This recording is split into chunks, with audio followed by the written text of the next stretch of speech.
Something strange happens every night, not out there, inside you. During the day, you carry years, sometimes decades, of memory without collapsing. You walk, talk, work, reply to messages, make decisions. You move through the world as if the past were light enough to follow you everywhere. But when night comes, when you lie still, when nothing is required of you anymore, even turning your body can feel heavy, not physically, something deeper. If memory had weight, how heavy would it be at night? You might tell yourself it's just exhaustion, that the day was long, that stress finally caught up. But what if it isn't? What if the heaviness you feel doesn't come from today at all, but from everything you've been carrying quietly for years, and night is simply the moment you can no longer ignore it? We like to imagine memory as something stored neatly in the brain, a file, a folder, an archive you can close when you're done. But what if memory never stays still? What if it's always active, connecting, overlapping, pressing against other memories? And during the day, you're simply too occupied to feel it. There are nights when you're not thinking about anything specific, no clear images, no obvious sadness, no story playing in your head, and yet you still feel heavy, heavy in the chest, heavy in the shoulders, heavy in a way that slows your breathing without asking permission. So what exactly is heavy if no single thought is present? Maybe memory isn't heavy because of what it contains. Maybe it's heavy because of the energy required to keep it quiet. All day long, your brain is doing something remarkable.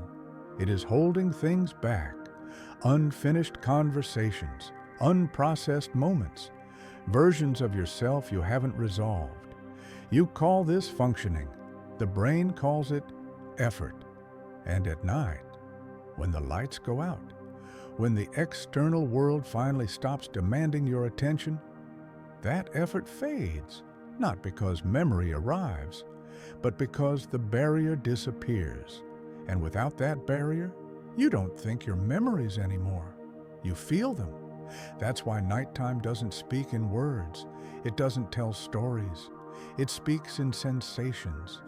A familiar pressure, a quiet ache, a weight that feels oddly recognizable, as if you've been here before. You might be lying in your own room, but inside, it feels like a different place, a different time, a different version of you. Night doesn't pull you back into the past. It reveals that the past never fully left. And maybe we've never asked the question seriously enough. If memory truly had weight, how much is the human brain carrying every single day without breaking? Is it because daylight is loud enough to make everything feel lighter? Or because darkness finally allows you to notice what's always been there? In tonight's recording, we won't rush to answer. We won't explain everything at once. We won't force conclusions. We'll stay with the question. How is memory stored in the brain? Why don't we remember more at night, yet feel so much heavier? And ultimately, how much of our past do we carry with us when we fall asleep? If you've ever lain awake feeling a weight you couldn't name, if these questions feel uncomfortably familiar, then this recording may be for you. And if you'd like to stay with explorations like this, please like this video, share it with someone who carries heavy nights too, and subscribe to Sleepy Scientist Recordings so these quiet observations don't disappear. Because when we fall asleep, something inside us is still working. And the question is, what is it carrying next? Your brain is never holding a single memory. It can't. What we call a memory is not an object. It's not a scene stored intact, waiting to be replayed. It's a pattern, distributed, fragmented, scattered across systems that were never meant to work alone. A sound remembered is not kept with an image. An emotion is not stored where facts are. A face is not saved in the same place as the feeling that once came with it. What the brain keeps are traces, electrical tendencies, connections that learned how to fire together.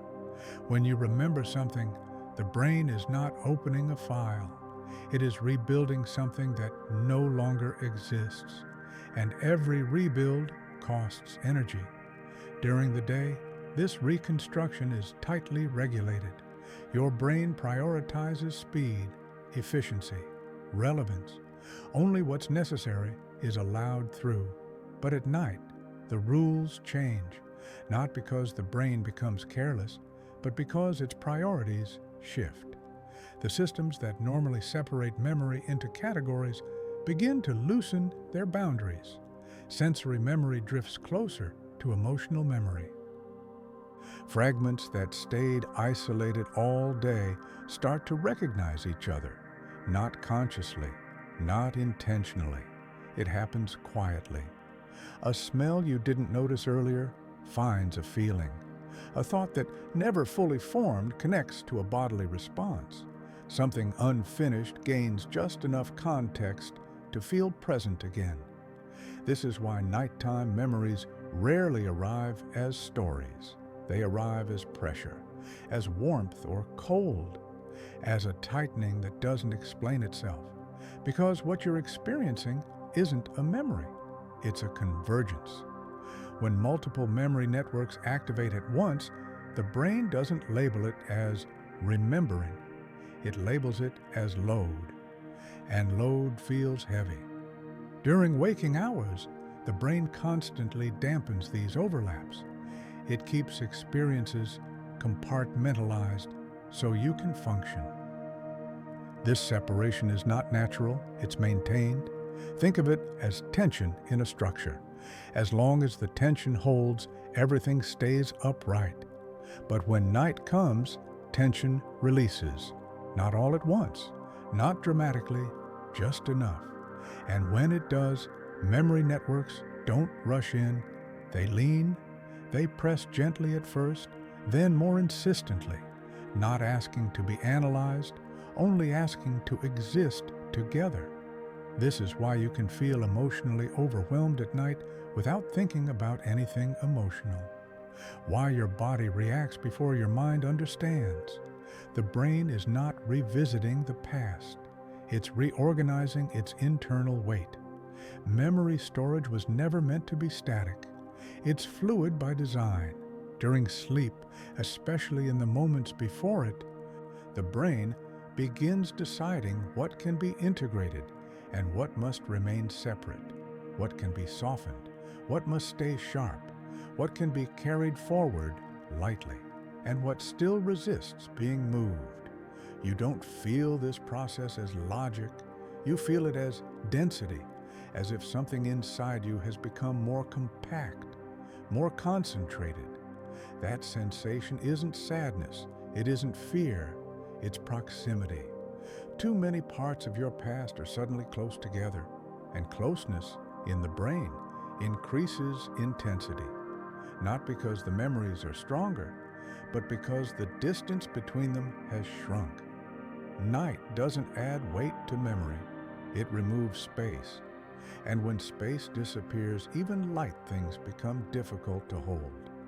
There are reasons this happens only when you stop moving, only when your eyes close, only when external signals quiet down, because attention itself creates separation.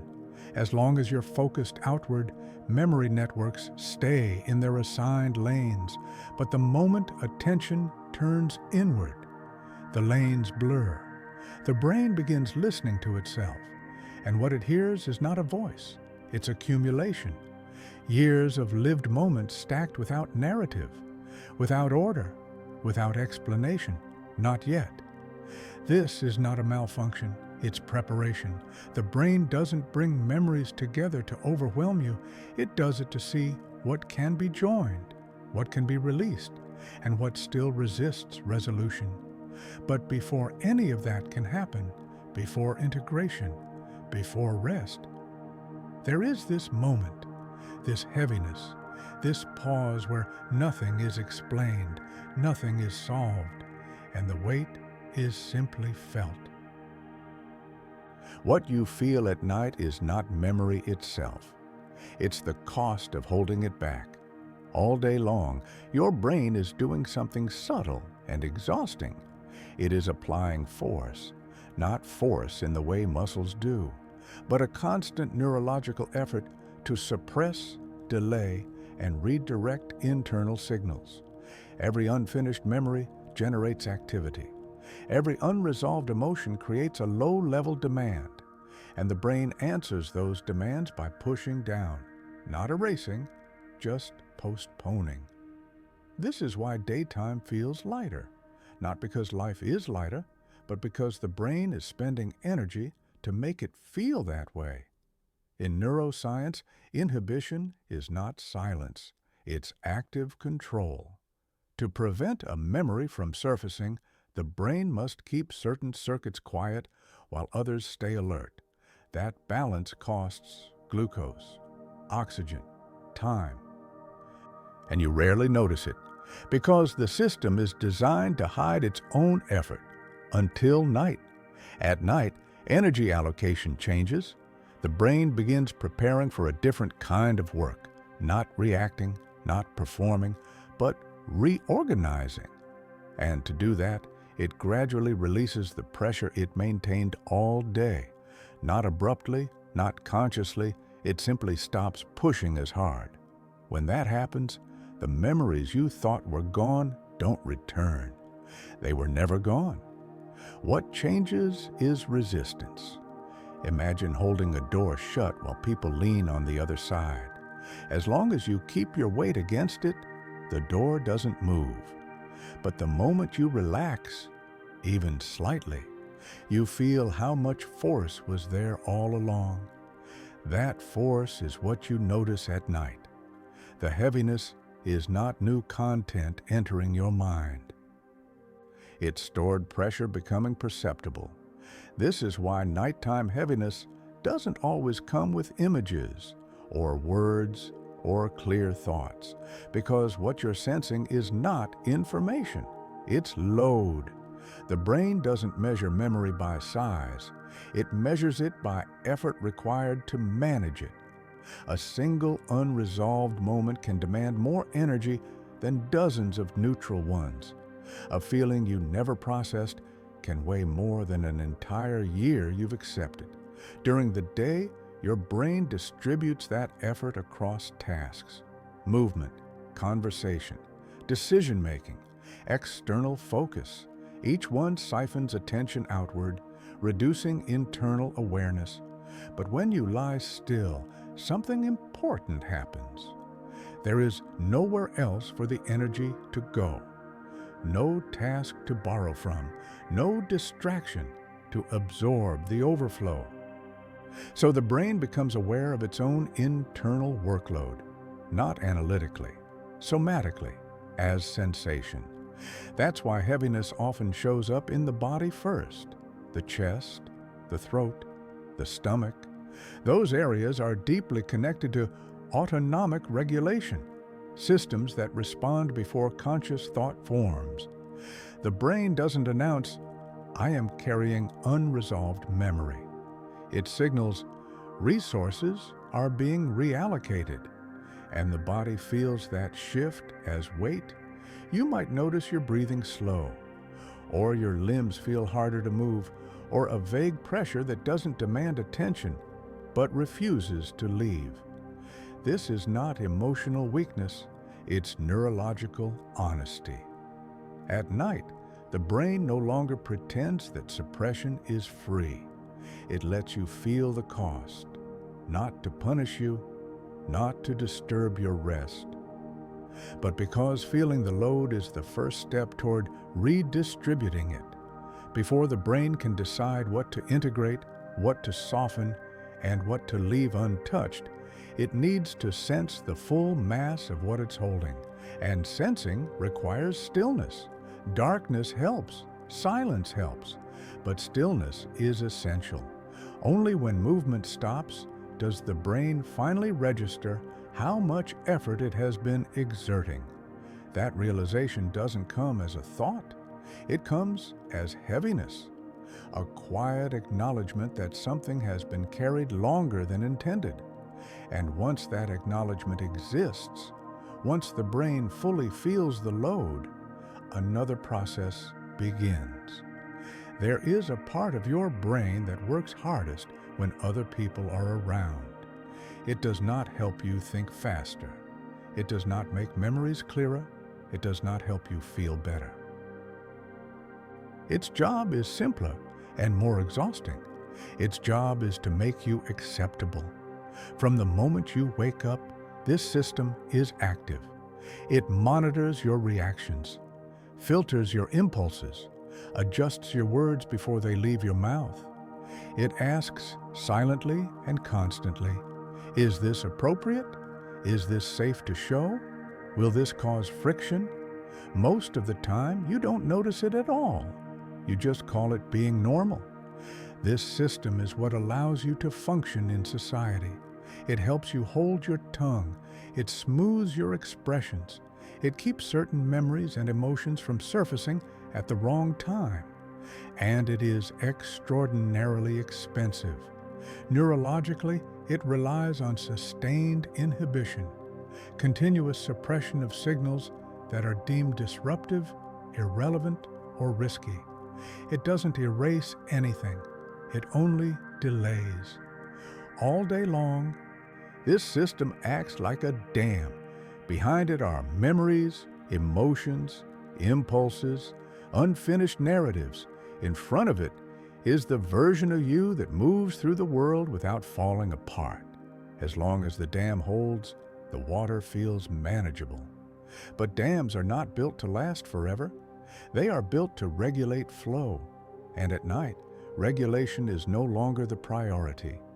When the external world recedes, when conversations end, when lights dim, when no one is watching, this social control system begins to disengage, not because it fails, but because it is no longer needed.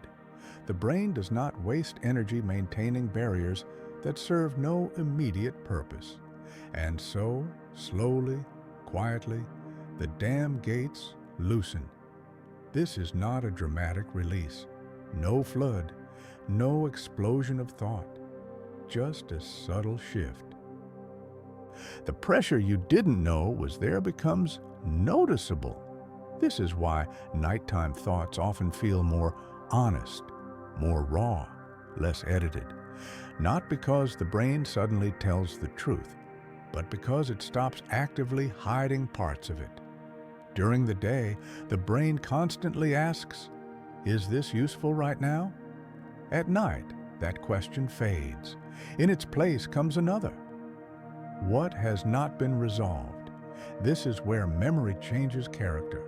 Daytime memory is functional. It retrieves names, facts, procedures. Nighttime memory is evaluative. It revisits meaning, not events, but significance. What mattered?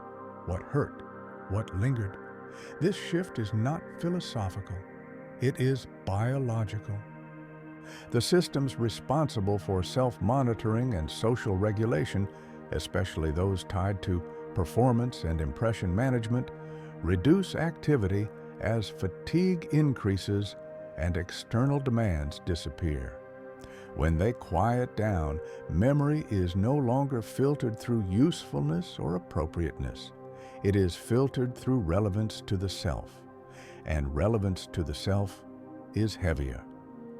This is why you might think thoughts at night that would never survive daylight, not because they are irrational, but because daytime never gives them permission to exist.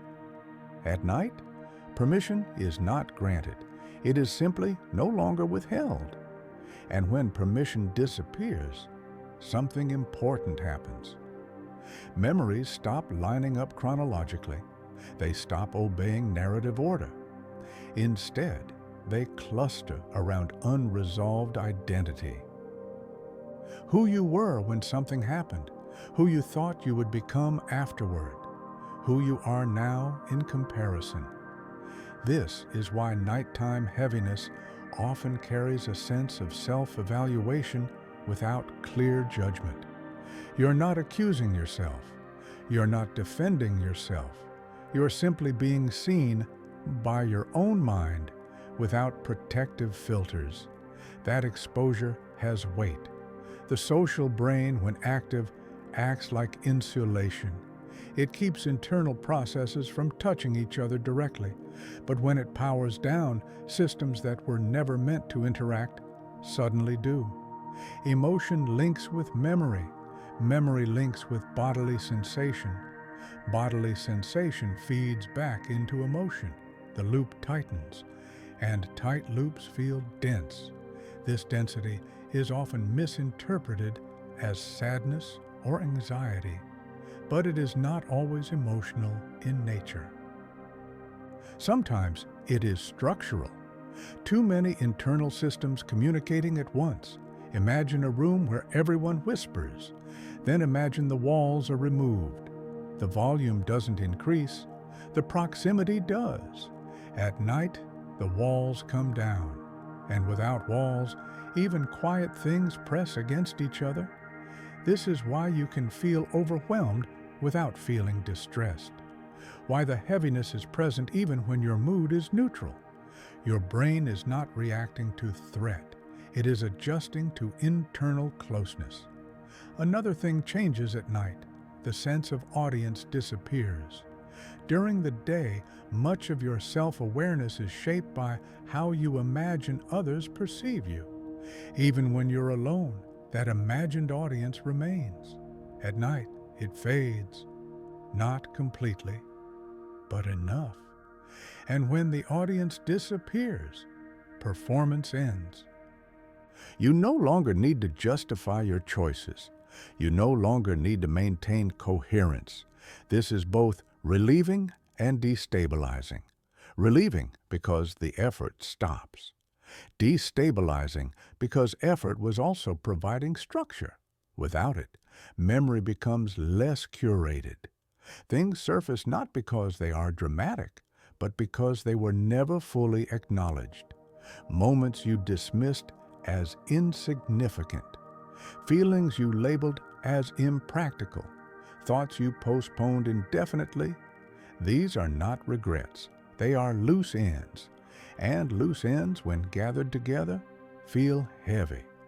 Not because they accuse you, but because they lack placement. The brain dislikes unresolved material. Not emotionally, organizationally. An unresolved memory is not painful by default. It is inefficient. At night, the brain begins preparing for reorganization. But before it can reorganize, it needs access. And access requires reduced control. So the social regulation system steps aside. It doesn't vanish. It rests. And in that rest, you meet yourself without mediation. Not the version of you that functions, but the version that remains when functioning is no longer required. This version is quieter, less articulate, more embodied. It doesn't speak in sentences. It communicates through sensation, through weight, through stillness, through the subtle feeling that something is present and unresolved. This is not a flaw in human design. It is a feature. Without this nightly reduction in control, the brain would never reassess what it carries. It would remain locked in performance mode, indefinitely postponing integration. Night is the only time the brain can afford to be inefficient, to let things surface without immediately categorizing them, to feel the mass of memory before deciding what to do with it. And feeling mass, feeling load, is uncomfortable, but it is necessary, because only what is felt can be redistributed. Only what is allowed to exist without suppression can eventually be softened, integrated, or released. The heaviness you feel at night is not your mind failing to rest. It is your mind finally stepping out of its role. And when the role ends, what remains is not chaos, but accumulation. Years of unspoken processing waiting for the moment when nothing else is more important. That moment is now, not to be resolved tonight, not to be understood immediately, just to be felt. Because once something is felt fully, the brain can finally decide what to do with it next. Memory does not return at night as thought. It returns as the body, before words appear, before images sharpen, before you can say, "This reminds me of," something happens lower, deeper, quieter. Your breathing changes. Your chest tightens or softens. Your stomach becomes hollow or heavy. Your shoulders sink without instruction. This is not imagination. It is the first language memory ever learned. Long before the brain could tell stories, it learned to associate experience with bodily state. Safety felt like warmth. Threat felt like contraction. Loss felt like emptiness. Those associations never disappeared. They were only layered over by language, logic, and social training. At night, those layers thin, and memory takes the shortest route back into awareness, through the body. This is why nighttime heaviness is often confusing. You try to understand it mentally, but there is nothing to understand. No clear scene, no narrative thread, no thought to examine. Only sensation. The brain is not malfunctioning when this happens. It is choosing efficiency. The body is closer to memory than thought ever was. Every emotionally relevant experience leaves a trace in the autonomic nervous system. Heart rate patterns, muscle tension, breathing rhythms. These patterns do not require conscious recall to activate. They only require conditions that resemble the original state, and night resembles many of them. Stillness, reduced stimulation, lower demand for action. The same conditions under which early memories were formed. So when the brain loosens its grip on control, it doesn't send memory upward into words.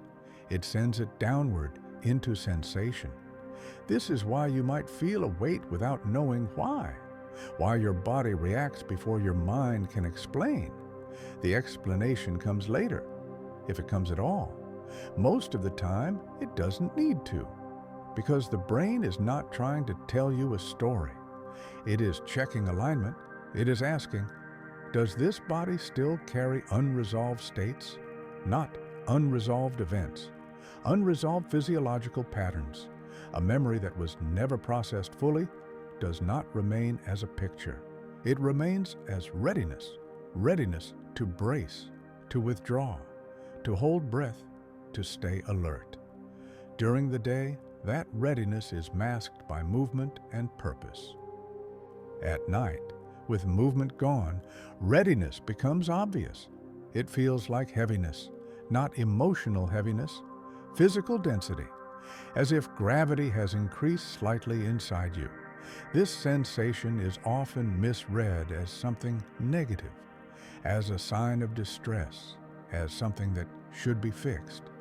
But heaviness is not inherently bad. It is information. It tells the brain where energy is still tied up, where responses are still waiting to complete, where the body learned something important but never received the signal that the experience ended. Many experiences end externally before they end internally. The situation resolves, life moves on, but the body never gets the message. It stays prepared. Preparedness has weight because it consumes resources continuously. At night, when the brain reallocates resources, it becomes aware of how much is being spent on readiness alone, and awareness feels heavy. This is why the heaviness often doesn't correspond to recent events. You may feel it on a calm night, after a good day, with nothing obvious to worry about, because the body is not responding to today. It is responding to patterns that have been active for years.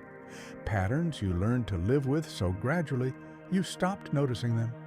Night gives them contrast. Without daytime noise, the baseline becomes visible. The body speaks first because it cannot lie.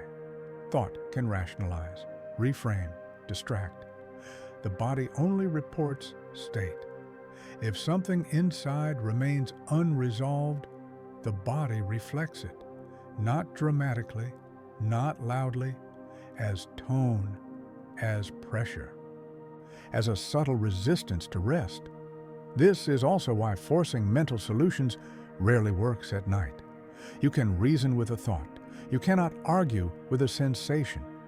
Trying to analyze nighttime heaviness often intensifies it, because analysis reactivates control systems that the brain has intentionally powered down. The brain is not asking for interpretation. It is creating conditions for completion. Completion does not require understanding. It requires safety. The body resolves patterns when it perceives safety long enough, not when it is told that it is safe, but when it feels it. This is why memory processing during sleep is so dependent on bodily calm, slow breathing, stable temperature, low muscle tension. These are not comforts. They are signals. They tell the nervous system that it is allowed to release readiness. But before release, there is often awareness. The awareness comes as heaviness, like holding a weight you didn't realize you were carrying until someone asked you to set it down. The moment before release is the moment of greatest sensation. That moment often occurs at night, when there is no task left to justify the holding. The body doesn't know how to release immediately. It only knows how to stop tightening. So it pauses, and in that pause, you feel everything that was being held. This is why the heaviness can feel strangely neutral, not painful, not frightening, just present, as if your body is saying, "This is what has been here all along." You might notice that if you don't resist the sensation, it slowly changes, not into relief, not into clarity, but into something less defined. The edges soften, the pressure spreads or dissipates. This is not accidental. The nervous system releases patterns gradually. It does not drop weight suddenly. It redistributes. What feels heavy at first often becomes diffuse with time, but only if it is allowed to exist without interference. Night provides the only window where interference is minimal. No demands, no expectations, no audience. Just the body and the signals it has been postponing. This is not regression. It is maintenance, a system checking its load before deciding what can be carried forward. Memory at night is not asking to be remembered. It is asking to be completed. Completion does not mean revisiting events. It means allowing the body to finish what it started, a breath that was held, a tension that was never released, a response that never reached resolution. These are not thoughts. They are physiological loops, and loops close only when conditions allow. Night creates those conditions, not because it is dark, but because nothing else competes. The heaviness you feel is not something wrong with you. It is the moment the body finally has enough quiet to tell the truth about what it's been doing, holding, waiting, maintaining readiness. And once that truth is felt clearly enough, something else begins to happen.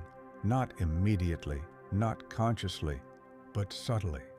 The body starts to reorganize itself, and when it does, the weight you feel now will not disappear. It will change. When night comes, your brain loses one of its most important reference points: light. Not just the light that lets you see, but the constant stream of signals that tell your brain where you are in time. Daylight anchors the mind in the present. Clocks, screens, voices, movement, everything around you confirms this is now. But in darkness, that anchor weakens, and when the anchor weakens, the brain's sense of time begins to behave very differently. The brain does not store memories with time stamps the way a calendar does. It does not label them 10 years ago or last month. Time in the brain is contextual. A memory knows when it belongs only because of surrounding cues: where you were, what you were doing, who you were with, what your body felt like. Remove the cues, and time collapses. This is one of the most important changes that happens at night. When the lights go out and external input fades, the brain loses the markers that keep memories separated by distance. And without distance, memories stop behaving like the past. They begin behaving like the present. This does not mean you relive them consciously. It means the brain treats their signals as relevant now, physiologically, emotionally, somatically. That relevance carries weight, because the brain is no longer dealing with one moment at a time. It is dealing with several, overlapping, compressed, stacked. During the day, your sense of time is stretched forward. You move from task to task, moment to moment. At night, time folds inward. Instead of flowing, it pools. Moments from different years can sit beside each other without conflict, not as stories, as states. A feeling from childhood, a reaction learned in adolescence, a pattern reinforced in adulthood, all present together, all active enough to be felt. This is why nighttime heaviness can feel strangely disproportionate. You might think, why does this feel so intense? Nothing happened today, because nothing happened today. But many things happened before, and at night, before loses its meaning. The brain does not experience memory as past unless it is told to. Light tells it, noise tells it, movement tells it. Darkness does not. So the brain does something practical. It stops distinguishing. It does not say, this feeling belongs to 2008. It says, this feeling is active, and activity demands attention. When multiple memories are active at once, the brain is not overwhelmed by emotion. It is overwhelmed by simultaneity. Too many signals marked as relevant, too many internal states asking to be processed together.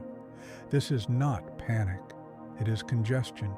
Imagine a highway where all exits disappear. Traffic doesn't speed up. It slows down. Density increases. Pressure builds. Movement becomes difficult. This is how memory behaves at night. Without temporal exits, experiences remain close, and closeness feels heavy. The body registers this before the mind does. Heart rate adjusts, breathing shifts, muscles settle into positions that feel protective, not because danger is present, but because the brain cannot tell when the signals originated.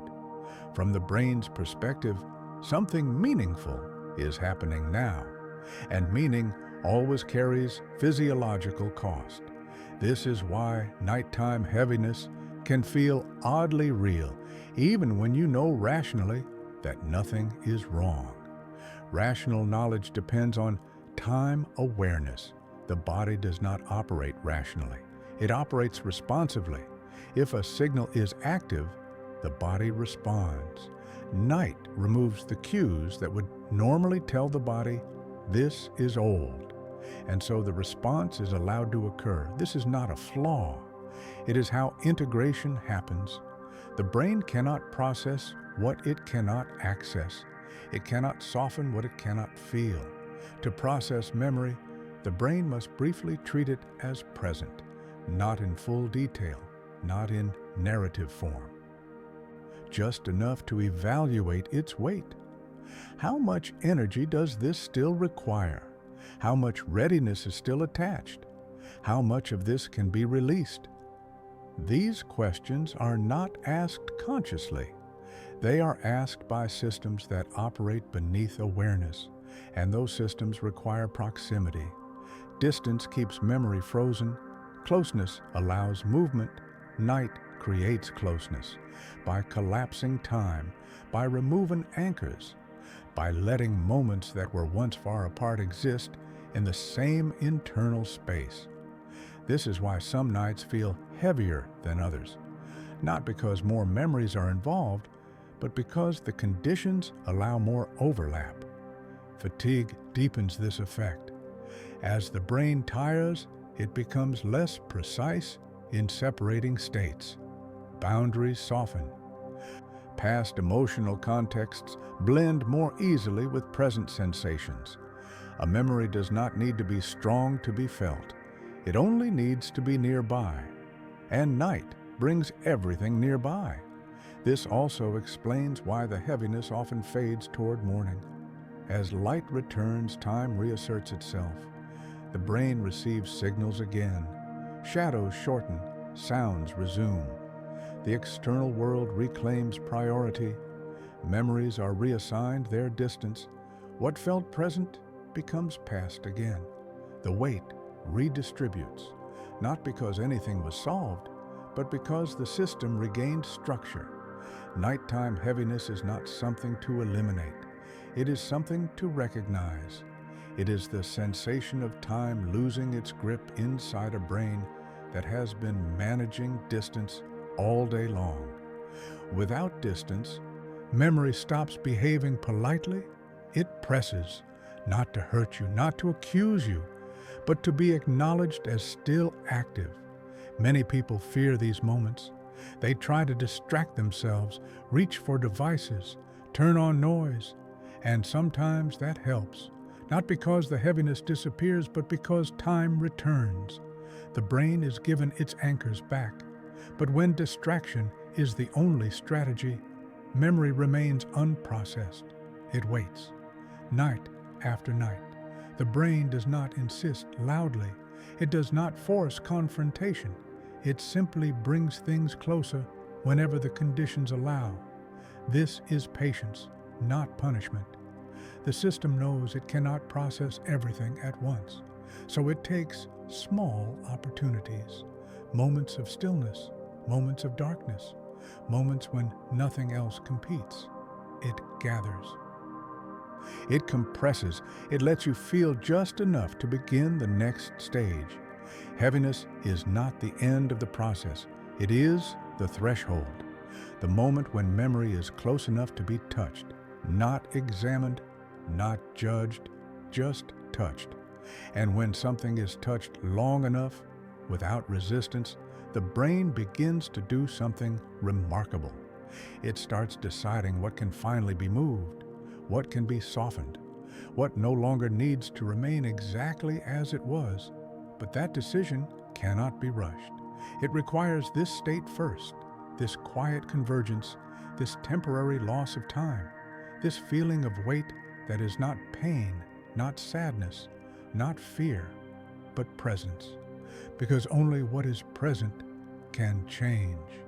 There is a quiet assumption most people carry about memory. That if it were important enough, it would announce itself clearly. A scene, a sentence, a moment that demands attention. But memory does not work that way at night. What returns is rarely dramatic. It does not knock. It does not introduce itself. It simply checks whether you are still there.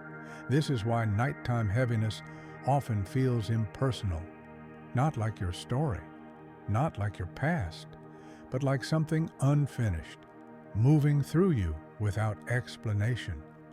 What the brain brings forward at night is not the loudest memory. It is the one that never closed. Completion matters more than intensity. A painful event that was understood, processed, and integrated often becomes quiet. A small moment that was never given meaning can remain active for decades. The brain does not prioritize memory by how much it hurt. It prioritizes by whether the loop is closed. During the day, unfinished memories are kept at a distance, not erased, just deferred. The brain marks them as not now, but night removes the urgency of now. And without urgency, the brain turns to inventory. What is still open? What still requires resolution? What still carries charge? These questions are not verbal. They are felt. This is why nighttime heaviness often comes without emotional clarity. You are not feeling sadness. You are not feeling regret. You are feeling unplaced experience. Something that happened, was registered, but never fully integrated into the story of who you became. Integration is not understanding. It is placement. A memory is integrated when it knows where it belongs, in time, in identity, in meaning.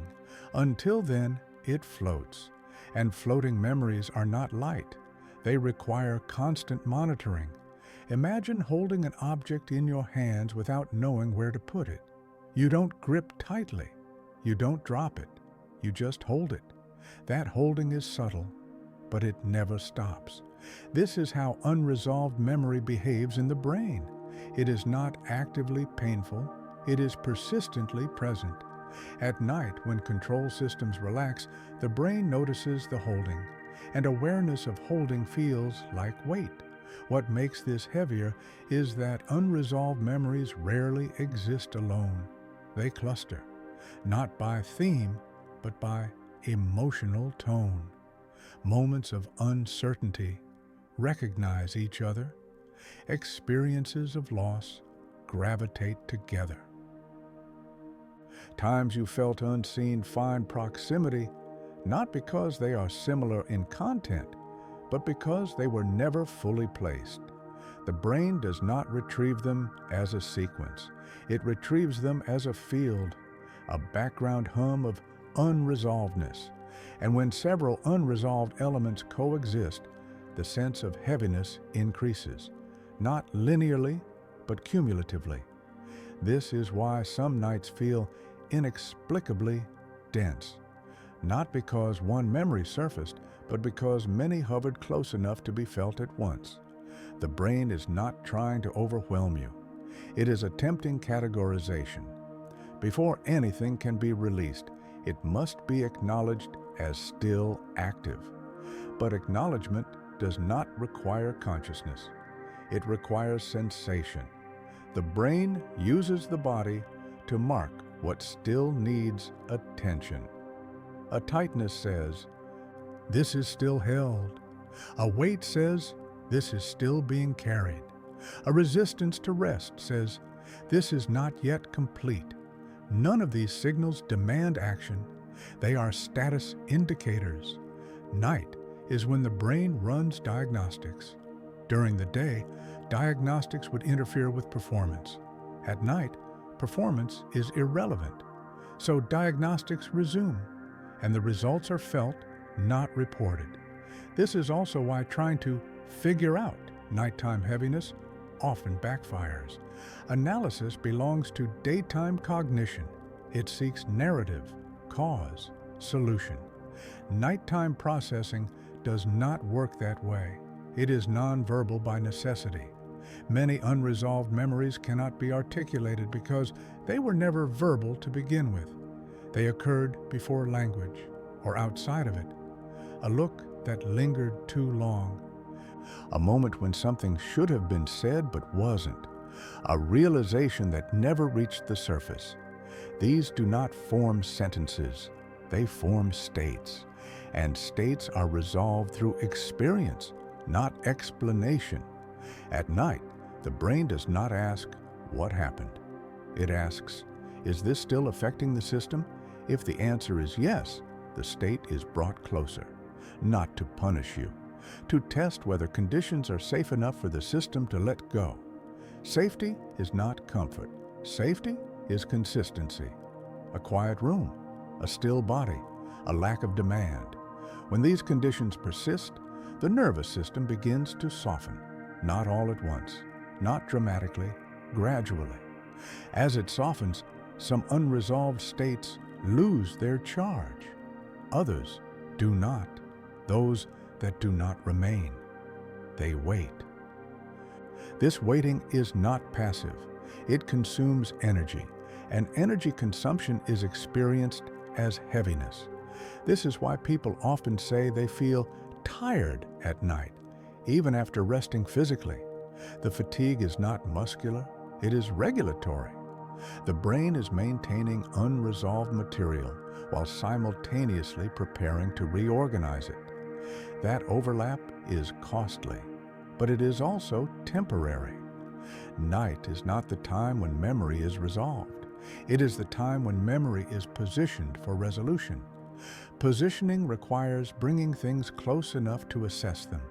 You cannot assess something that is distant, so the brain reduces distance between past and present, between sensation and memory, between what happened and how it still feels. That reduction feels heavy, not because the content is unbearable, but because closeness increases intensity. Intensity does not mean pain. It means signal strength. A memory does not need to hurt to be strong enough to register. It only needs to be unresolved. Unresolvedness is a kind of noise, low level, persistent. At night, when external noise disappears, internal noise becomes audible, not loud, just undeniable. This is why some people fear silence at night, not because silence is empty, but because it reveals what has been masked. The brain is not cruel for doing this, it is efficient. It does not surface everything at once. It surfaces what conditions allow. And conditions vary. Some nights are heavier because the brain has more capacity to notice. Some nights are lighter because the system is already overloaded. Heaviness is not a measure of failure. It is a measure of access. The more access the brain has to unresolved material, the more likely it is to eventually reorganize it. But reorganization is slow. It does not happen in a single night. It happens across many nights in small adjustments. A sensation becomes less sharp. A pressure shifts location. A weight becomes diffuse. These are signs of redistribution, not resolution, but movement. Movement is progress. But movement cannot begin until the brain knows what is still being held. Night is when that knowledge becomes possible. Not through thought, through sensation. So when heaviness arrives, it is not a demand. It is information. Information that something is still present, still active, still part of the system. And the system is finally quiet enough to notice. Nothing needs to be done with this information. It is not a message to act. It is a signal to allow the state to exist without interference, without labeling, without urgency, just enough presence for the brain to continue its work. That work is not visible. It does not announce milestones. It simply proceeds. And while it proceeds, the weight you feel is not increasing. It is becoming known. Known weight can be redistributed. Unknown weight must be carried intact. Night turns unknown weight into known weight, not to burden you, to make eventual release possible.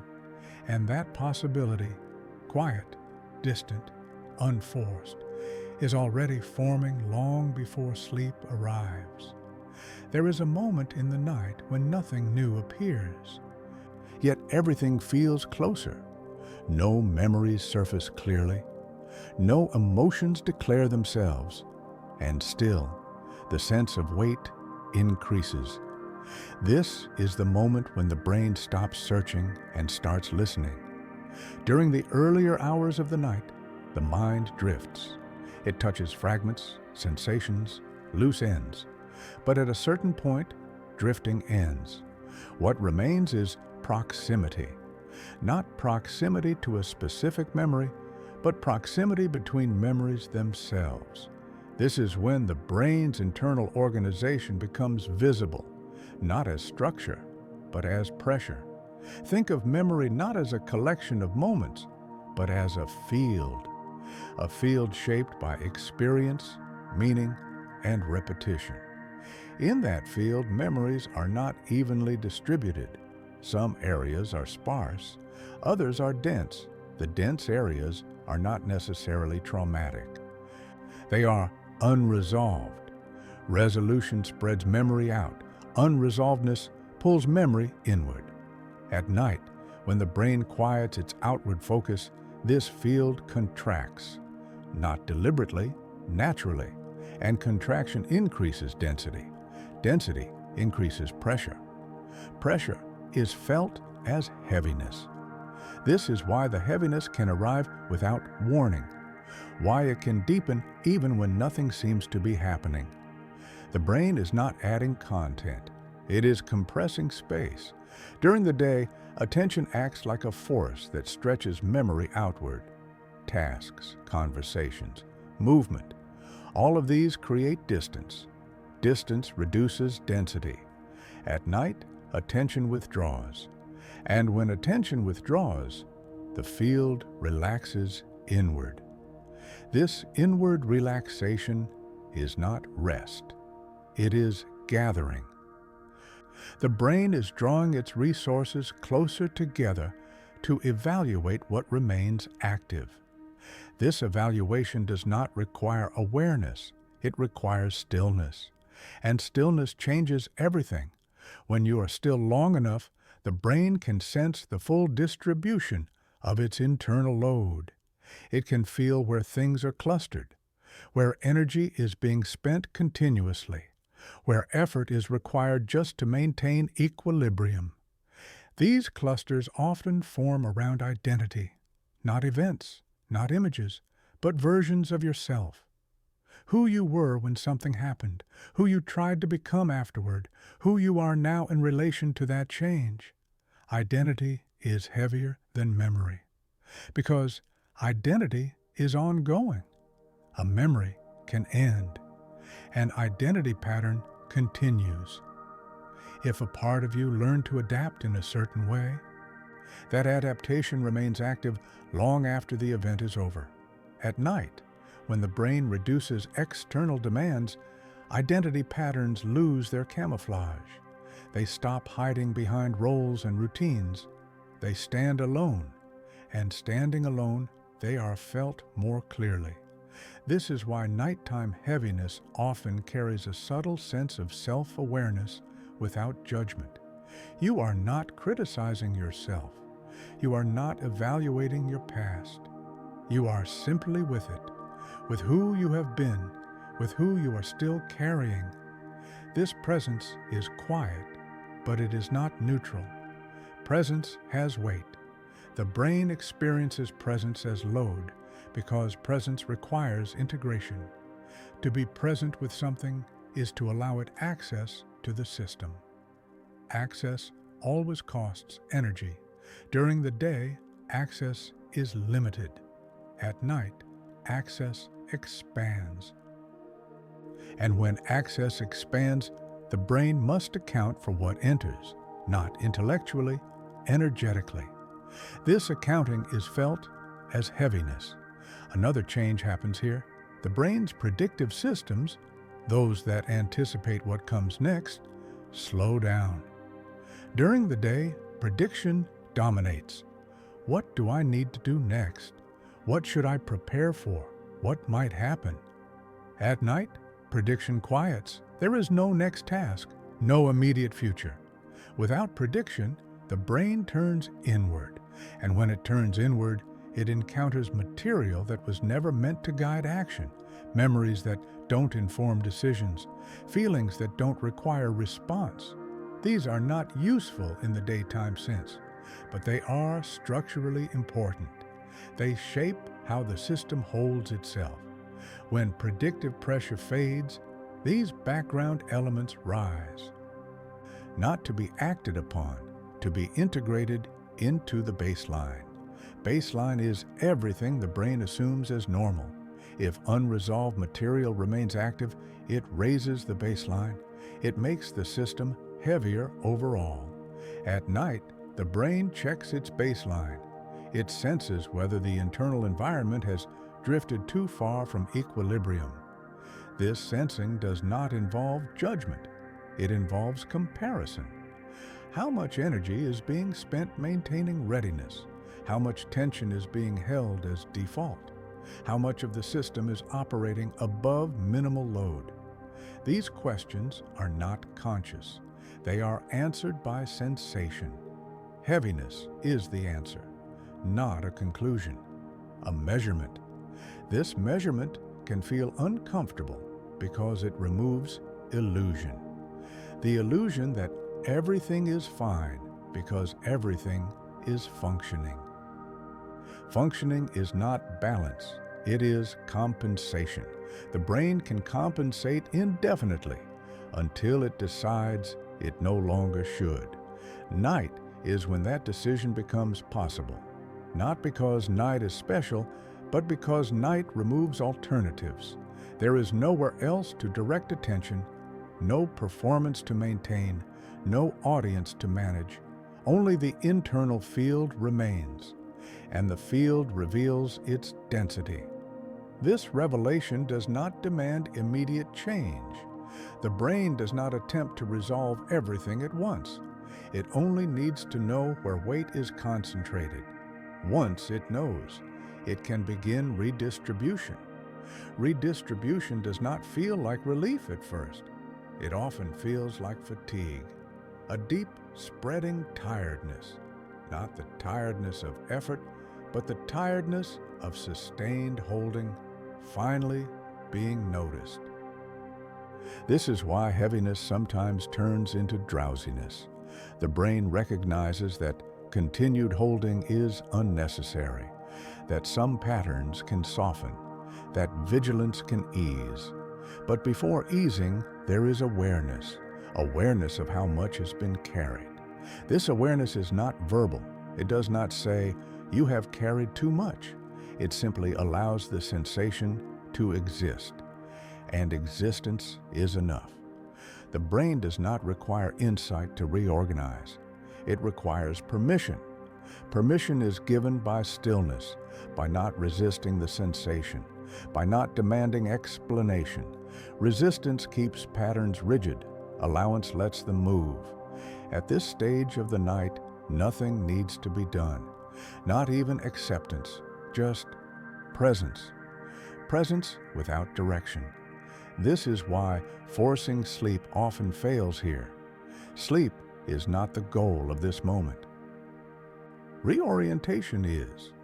The brain is recalibrating its internal map, feeling where things are heavy, where things are light, where tension has become habitual. This recalibration cannot happen while attention is outward.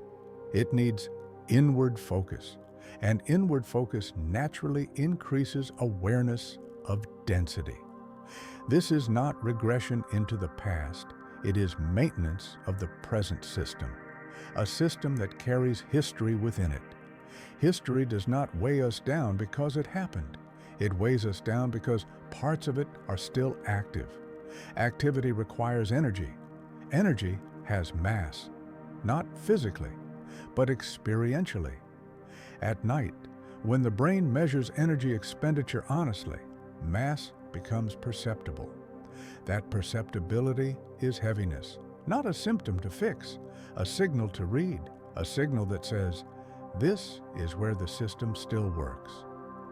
And where the system works, change remains possible. Heaviness is not stagnation, it is concentration. And concentration is always the precursor to movement. Even when nothing seems to be moving yet, even when stillness feels absolute, underneath that stillness the brain is adjusting, quietly, without instruction, preparing the conditions for what comes next. Not tomorrow, not consciously, but gradually, across nights, across moments of stillness, across repeated returns to this internal proximity. This is not something to endure. It is something already happening, whether noticed or not. Tonight, you're simply close enough to feel it. Night does something subtle to time. Not the time you measure with clocks, but the time your nervous system lives inside. During the day, time moves forward in a straight line. One task replaces another. One moment dissolves into the next. The brain depends on this forward motion. It uses it to separate experiences, to label things as finished or no longer relevant. But when night arrives, that line begins to curve, not backward, inward.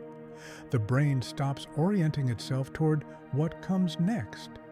There is no meeting to prepare for, no response to plan, no future demand pressing against the present. And without that pressure, time loosens its grip. The brain does not experience time as minutes or hours. It experiences time as relevance. What matters feels close. What doesn't drifts away. At night, relevance reorganizes itself. Memories are no longer sorted by age. They are sorted by resonance. A moment from 10 years ago can feel immediate. Something from yesterday can feel distant, not because the brain is confused, but because chronological order is not its priority anymore. This is why nighttime heaviness often feels disproportionate. You might ask yourself, why does something so small feel so heavy now? Because small does not mean inactive. A memory that was never resolved never entered the past properly. It remains suspended. And when time softens, suspended, things fall closer. The brain does not say, this happened a long time ago. It says, this is still here. Presence replaces chronology, and presence changes weight. When several memories become present at once, the brain is no longer processing them sequentially. It is processing them simultaneously. Simultaneity is expensive. It requires more regulation, more coordination, more internal energy. This is another reason heaviness intensifies at night, not because more memories appear, but because more memories occupy the same moment. Think of it as layers. During the day, layers are spread across time. At night, they stack. Each layer adds subtle pressure, not enough to overwhelm on its own, but together they create density. Density is not chaos, it is compression, and compression always feels heavier than dispersion. The brain normally prevents this stacking. It uses temporal cues, light, sound, motion, to keep layers apart. When those cues fade, stacking becomes possible, not uncontrolled, just permitted. This is why darkness matters. Darkness removes contrast. Without contrast, the brain loses its reference for now. And when now becomes less defined, then moves closer. This is not regression. It is a different mode of organization. The brain has multiple ways of sorting experience. Daytime sorting is linear. Nighttime sorting is relational.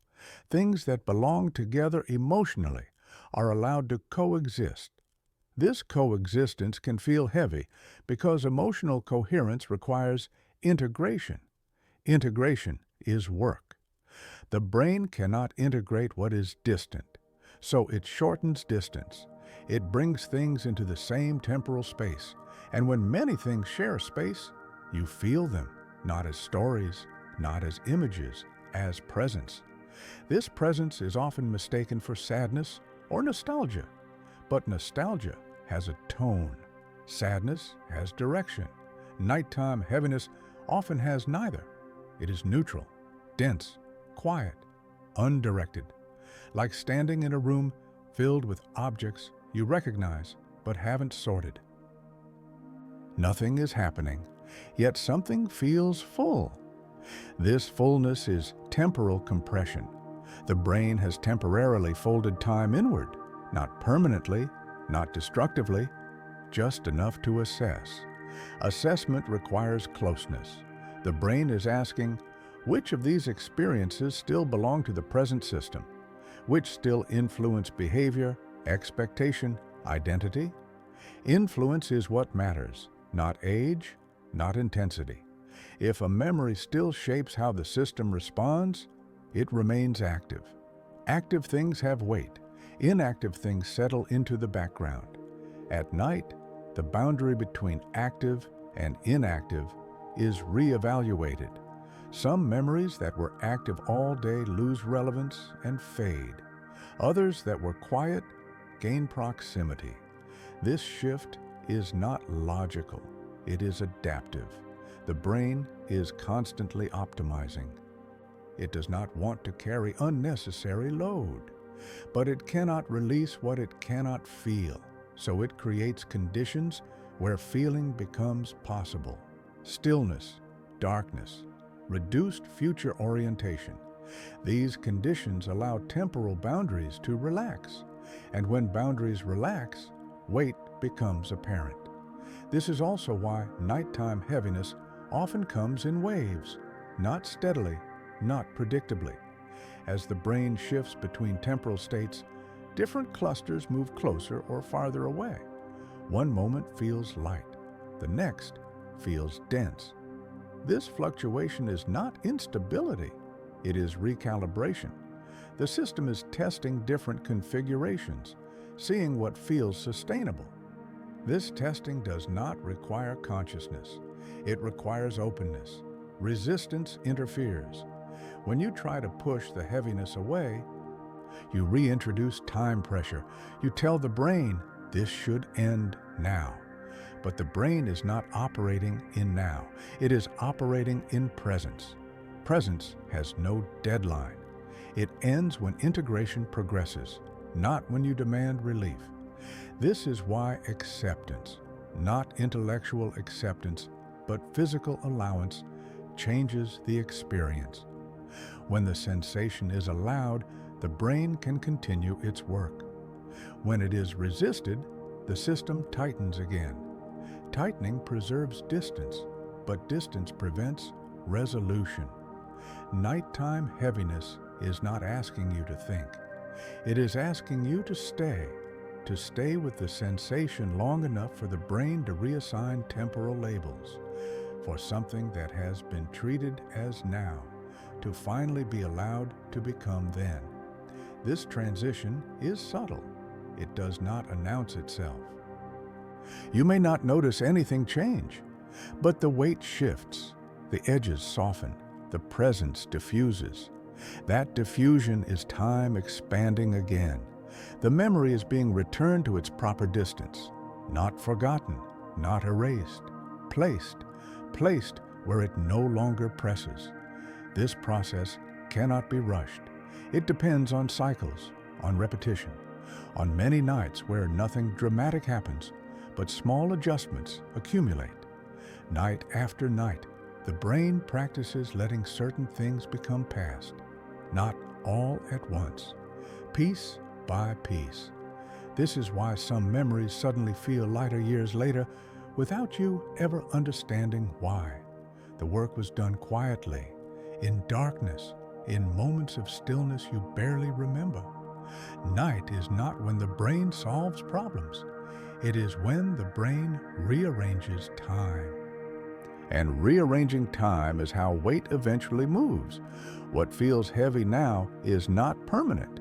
It is simply close, and closeness is temporary. As long as the brain is allowed to keep folding and unfolding time without interference. Tonight, time has folded inward.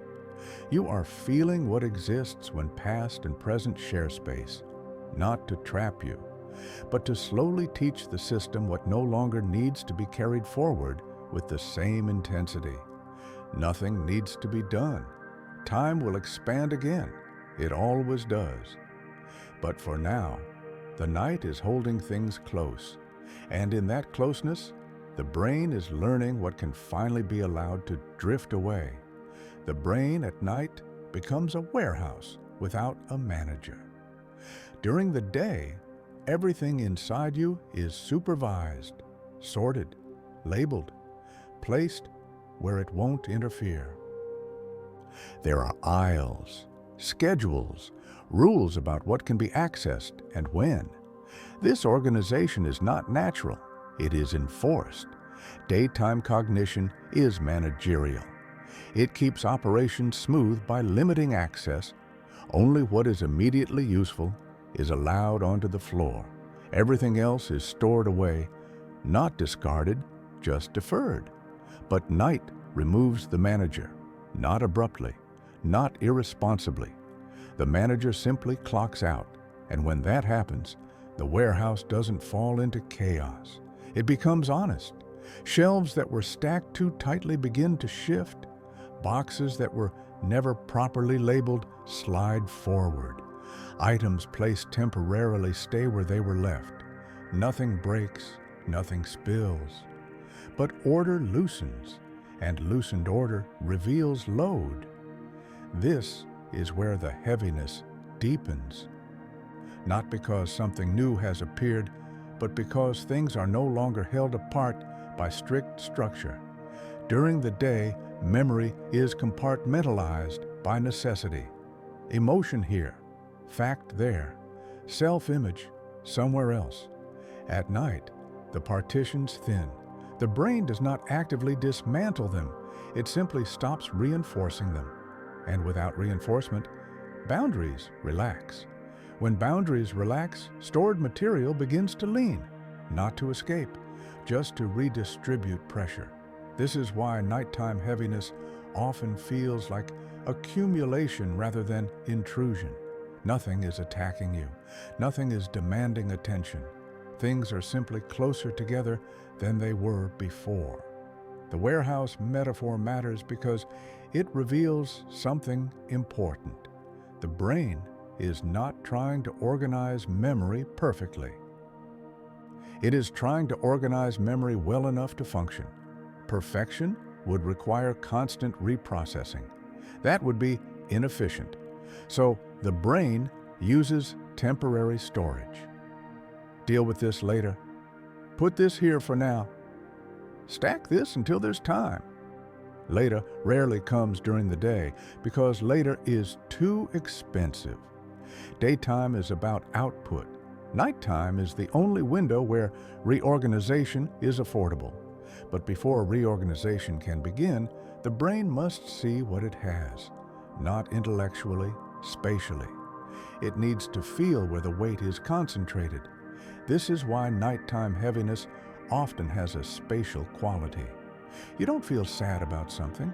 You feel heavy somewhere, in the chest, behind the eyes, across the shoulders. These sensations are not symbolic.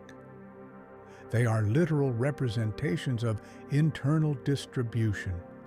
The brain maps memory and emotion onto the body because the body provides a stable reference frame. When mental categories loosen, physical sensation becomes the organizing principle. This is not poetic, it is practical. The body does not need explanation, it only needs load. Where load accumulates, sensation appears. This is how the brain takes inventory, by noticing pressure, by noticing resistance, by noticing where movement feels restricted. Restricted movement indicates density. Density indicates unresolved storage. During the day, movement is constant enough that these restrictions are masked. At night, when the body is still, restriction becomes obvious. The warehouse is quiet enough to hear things settling. Not crashing, settling. Boxes finding new positions, stacks redistributing weight. This settling is not smooth. It happens in micro-adjustments, a sigh, a shift in posture, a change in breathing rhythm. These are not attempts to get comfortable. They are the body responding to internal rearrangement. As memory clusters move closer, the nervous system adjusts to maintain balance. Balance does not mean lightness. It means stability. Sometimes stability requires acknowledging weight before it can be shifted. This is where many people misinterpret the experience. They assume heaviness means something is wrong, that something must be fixed, that sleep should feel empty, not full. But emptiness is not the brain's goal. Integration is. Integration requires presence. Presence requires proximity.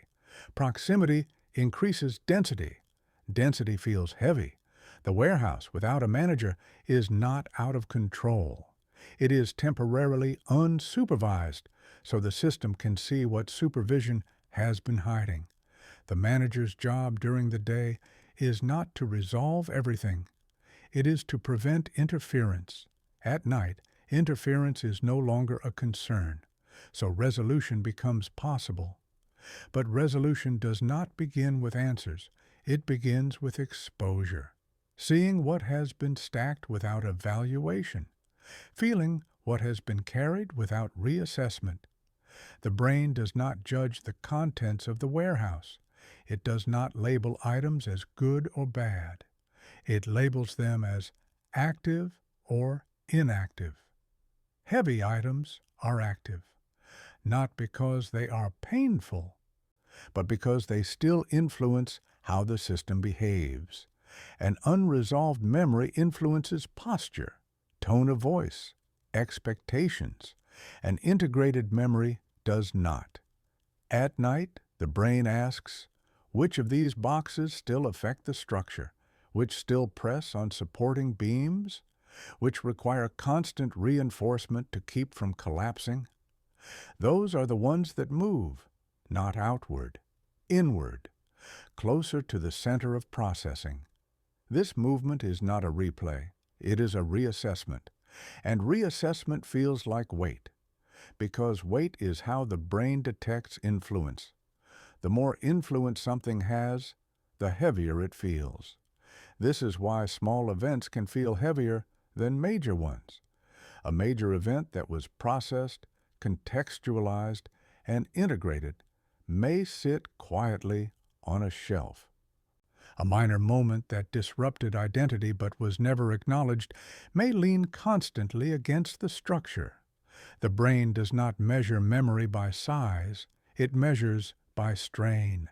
Nighttime heaviness is the sensation of strain being felt honestly. No manager to smooth it over. No task to distract from it. Just the structure and what it supports. This honesty is temporary. The manager will return in the morning.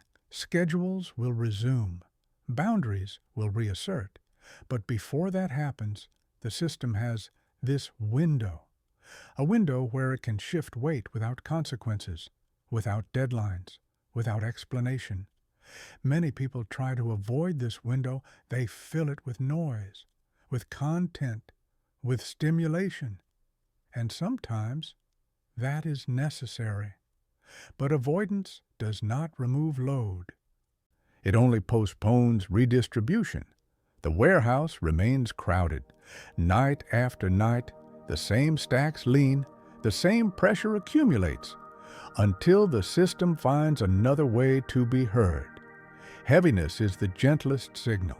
It does not panic, it does not demand. It simply says, this is where things are still held. And that information is enough. Once the brain knows where the weight is, it can begin the slow work of shifting. Not all at once, not dramatically, one small adjustment at a time. A memory that no longer needs to stay braced. A reaction that can soften, a pattern that can relax its grip. This work does not require awareness. It does not require understanding. It only requires access. Night provides access by letting the warehouse open without supervision, by allowing things to move just enough to reveal their true weight. The heaviness you feel is not disorder. It is exposure. exposure of the internal architecture, of what has been supporting you without acknowledgement.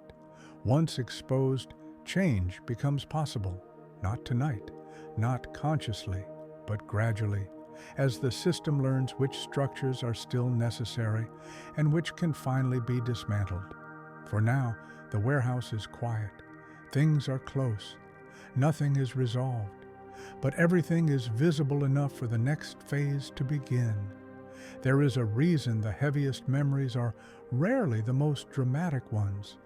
The brain does not struggle most with what was loud, obvious, or clearly painful. Those moments tend to demand attention immediately. They force processing early. What lingers are quieter things, moments that ended without a clear conclusion, situations where nothing bad enough happened to justify reaction, experiences that slip past awareness before they could be named. The brain does not forget these moments. It keeps them open. An open memory is not a picture waiting to be replayed. It is a process waiting to finish, and unfinished processes require maintenance. During the day, that maintenance is hidden, distributed across tasks, movement, and external focus. But at night, when activity slows, maintenance becomes noticeable. This is why nighttime heaviness often carries no story. There is nothing to remember, nothing to analyze, nothing to relive, just a sense that something is still incomplete. Completion in the brain does not mean understanding what happened. It means reaching a stable state, a state where the nervous system no longer has to stay alert, where readiness can relax, where the body can return to baseline.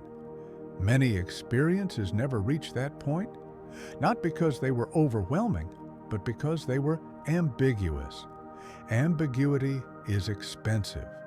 When the brain cannot determine whether something was resolved, it keeps the loop active, not loudly, quietly, a background hum of readiness. At night, the brain finally has the conditions to detect that hum, and detection feels heavy. This is why people often feel weighed down by memories they cannot consciously identify. The mind searches for explanation, but explanation is not what the system is asking for. The system is asking whether it is safe to stop holding. Safety here is not logical safety. It is physiological safety, a sense that nothing else is required, no action, no response, no vigilance. Night offers that environment. But safety must be perceived, not assumed. The brain does not trust silence immediately. It tests it. It brings unresolved material closer to see if the system reacts. If tension spikes, the memory remains active. If the body stays relatively calm, the system begins to loosen its grip. This testing process is subtle. You feel it as waves of heaviness, as fluctuations in pressure, as moments where sensation intensifies, then softens. This is not emotional instability, it is feedback. The brain is checking whether conditions allow release. Release does not mean disappearance, it means reduction of required effort. A memory does not need to be erased to stop weighing on the system. It only needs to stop demanding resources. Many people believe closure comes from answers, from conversations, from insights, from reframing. Sometimes it does, but often closure comes from something quieter, from the nervous system realizing it no longer needs to stay prepared. That realization rarely happens in conversation, it happens in stillness. Nighttime stillness is not passive, it is active recalibration. The brain uses these hours to test which internal patterns are still necessary. Patterns that no longer serve are allowed to soften. Patterns that still feel relevant remain intact. Heaviness is not a verdict. It is a status report. It tells the brain this still requires attention. Attention does not mean thinking, it means presence. Presence without interference. This is why distraction often postpones resolution. It removes presence. The brain loses the opportunity to test release. So it keeps the pattern active, not because it wants to punish you, but because it has no data to suggest it can let go. Night after night, the same unresolved patterns return. Not identical, not dramatic, just close enough to be felt. Over time, if allowed, something begins to change. The pattern weakens, not suddenly, gradually. The sensation becomes less sharp, the pressure less localized, the heaviness more diffuse. This diffusion is a sign of integration. Integration is not clarity. It is redistribution. The memory is no longer concentrated in one place. It becomes part of the background. Background elements still exist, but they no longer demand resources. They no longer lean. This process does not require effort. Effort interferes. It requires tolerance. Tolerance of sensation without interpretation. This is difficult because the mind is trained to explain, but explanation is not always helpful. At night, explanation can retighten what is trying to relax. The brain does not need meaning in these moments. It needs confirmation that nothing bad happens when vigilance decreases. This confirmation is experiential. It happens when you feel the heaviness and nothing else follows. No catastrophe, no loss of control, no collapse. Just sensation. Existing, then shifting. That shift is enough. The brain notes it, and next time, the pattern carries slightly less charge. This is why some memories lose weight over time without any conscious work. The work was done in dozens of quiet nights where sensation was allowed and nothing went wrong. Night is not when the brain solves problems. It is when the brain retires problems that no longer need to exist as problems. But retirement is slow. The brain is cautious. It does not drop defenses all at once. It tests, observes, adjusts. Heaviness is part of that testing. It is the sensation of something being held just long enough to see whether it still needs to be. If it does, the sensation remains. If it does not, the sensation changes, not into lightness immediately, into neutrality. Neutrality is the real sign of integration, not happiness, not relief, just absence of demand. At night, neutrality often arrives quietly. You may fall asleep without noticing it, but the system noticed, and that noticing matters, because once a pattern becomes neutral, it no longer contributes to baseline load. Baseline load is what determines how heavy life feels overall. Night by night, baseline load can change, not dramatically, incrementally. This is why healing often feels invisible. Nothing is fixed, nothing is resolved in a single moment. But something is carried differently. Heaviness becomes less frequent, less intense, less sticky. And when it does appear, it passes more easily. This does not mean all memories will integrate. Some remain active for a long time. But even those change shape. They demand less. They occupy less space. They become less central. The brain does not need perfection. It needs sustainability. Nighttime processing is about sustainability, about making sure the system can continue without unnecessary strain. Heaviness is not the enemy of sleep. It is part of the process that eventually allows sleep to deepen. Because sleep does not come when everything is resolved. It comes when enough has softened. And softness does not come from force. It comes from being allowed. Right now, the system is still allowing, still testing, still holding certain things close to see if they can be released. Nothing needs to be done. Nothing needs to be understood. The process is already underway. And as it continues, what feels heavy now will not vanish. It will simply stop asking to be held so tightly. Sleep is often described as rest, a pause, a shutdown, a state where nothing happens, but that description only makes sense from the outside. From the inside, sleep is one of the most active states the brain ever enters. Not active in movement, not active in thought, active in redistribution. Everything you have felt so far, the heaviness, the density, the closeness of memory, is not a failure to fall asleep. It is the doorway. Before the brain can let go, it must decide how to let go. And that decision cannot be made while the brain is still oriented toward the world. This is why the moments just before sleep often feel the heaviest, not because sleep is being blocked, but because preparation is happening. Think of the brain as carrying weight across the day in a way that keeps you upright and functional. The weight is distributed unevenly, but intentionally. Certain systems hold more, others hold less. This distribution is not optimized for rest. It is optimized for performance. Sleep requires a different configuration. Before sleep can deepen, the brain must shift weight away from systems that keep you alert and toward systems that process and integrate. That shift is not instantaneous. It happens gradually.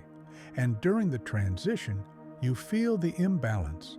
This imbalance is heaviness, not because the total weight increased, but because it is moving.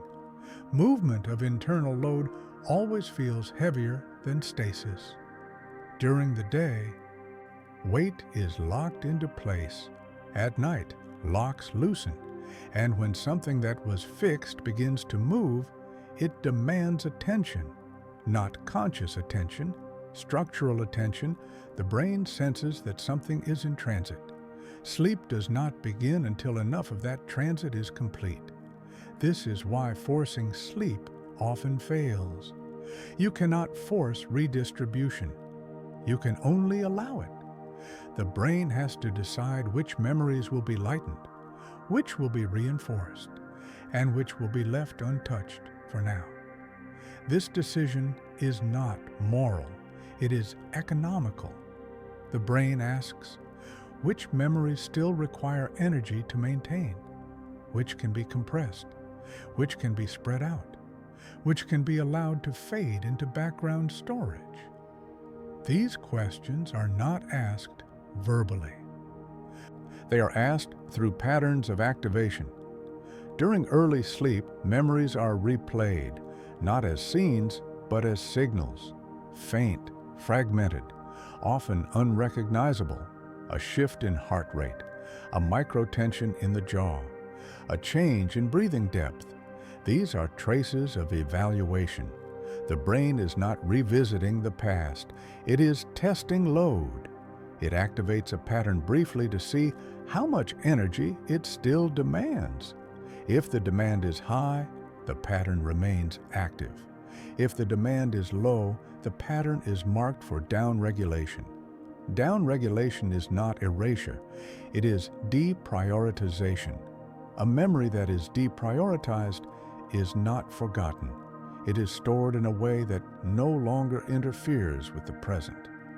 This is what people mean when they say something doesn't bother them anymore.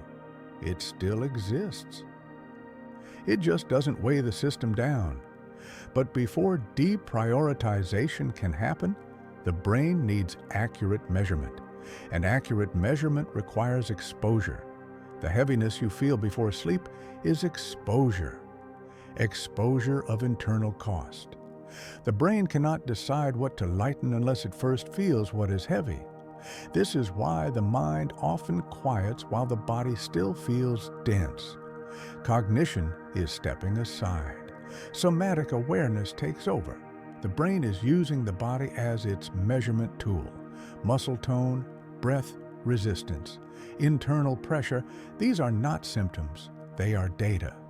Sleep begins not when everything feels light, but when enough weight has been reassigned away from vigilance. Vigilance is expensive. It keeps the nervous system in a state of readiness. To sleep deeply, vigilance must drop below a threshold. But vigilance cannot drop until the brain is convinced nothing important will be missed. Unresolved memory keeps vigilance active, because unresolved memory signals unfinished business. At night, the brain checks, is this still unfinished? Does it still require readiness?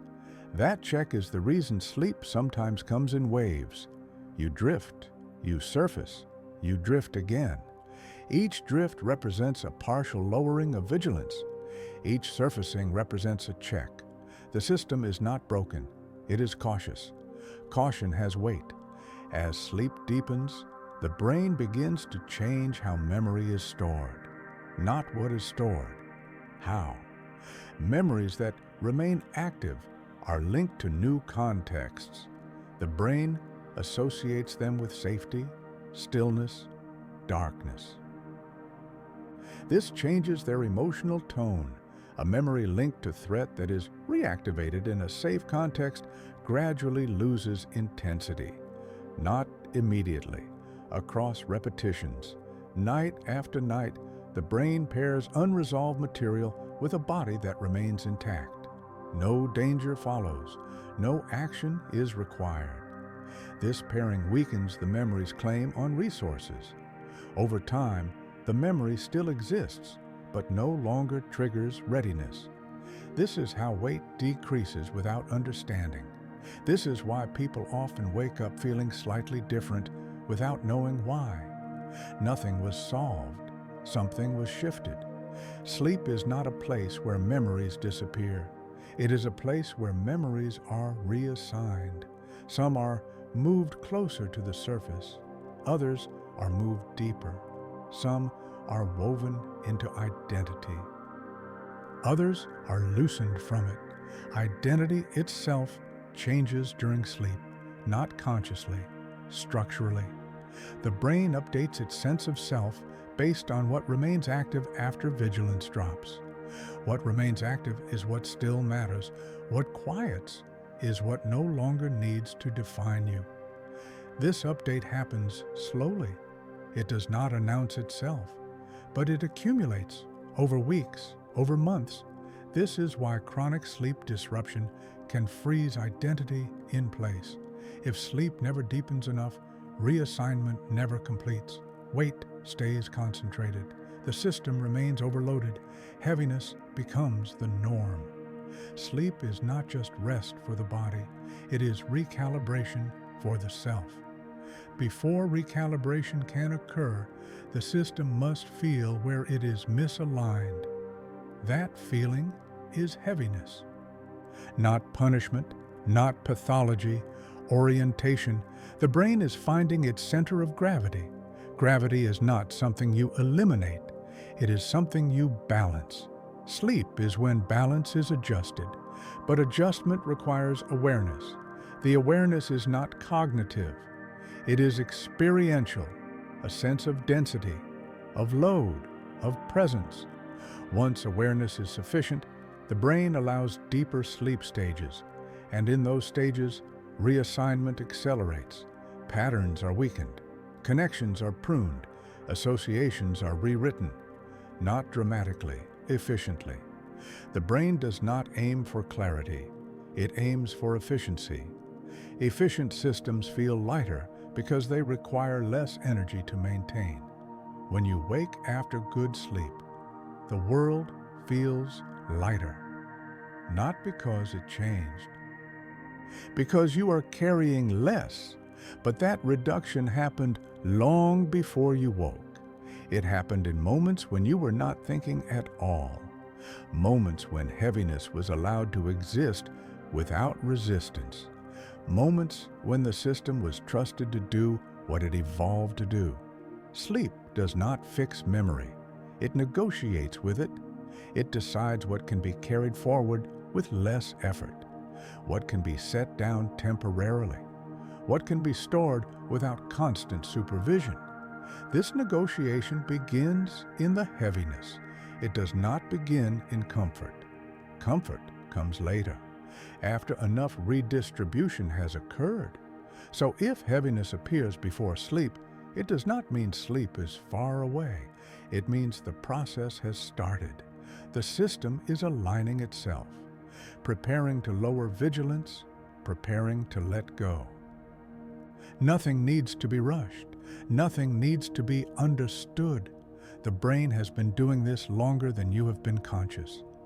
Tonight, it is simply doing it again, quietly, carefully, feeling what it carries before deciding what it no longer needs to hold in the same way. There are nights when sleep comes easily, and nights when it doesn't. Not because your body isn't tired, and not because your mind is too busy, but because the brain has reached its limit for how much it can process at once. This is the point where heaviness changes character. Earlier in the night, heaviness is informational. It tells the brain where weight exists. It guides redistribution. But when the load is too concentrated, when too many unresolved patterns remain active at the same time, the system cannot complete the shift in one cycle, and so the process pauses. This pause is often mistaken for insomnia, but it is not failure, it is capacity. The brain, like any system, has limits. It cannot reorganize everything at once without destabilizing itself. So it does something careful. It slows down. Instead of deepening sleep, it hovers. Instead of releasing vigilance completely, it allows partial rest. This is why some nights feel fragmented. You drift toward sleep, then surface. You feel heavy, then briefly light. You relax, then notice awareness return. This is not the brain malfunctioning. It is the brain regulating risk. Deep sleep involves letting go of control, letting go of monitoring, letting go of responsiveness. When unresolved material is too dense, full release would be unsafe, not emotionally unsafe, structurally unsafe. The system needs to maintain enough awareness to keep internal balance, so it compromises. It rests in shallower states. These states are not unproductive, they are protective. During them, the brain continues to work, just more slowly, more selectively. Instead of broad redistribution, it focuses on small adjustments, tiny reductions in tension, minor reassignments of load, almost imperceptible changes. This is why a night of poor sleep can still leave you feeling subtly different in the morning. Nothing dramatic happened, but something shifted. The brain does not require deep sleep every night to make progress. It requires consistency. Night after night, it returns to the same unresolved clusters. Not aggressively, patiently. It tests them under slightly different conditions. A little more fatigue, a little less vigilance, a slightly safer internal environment.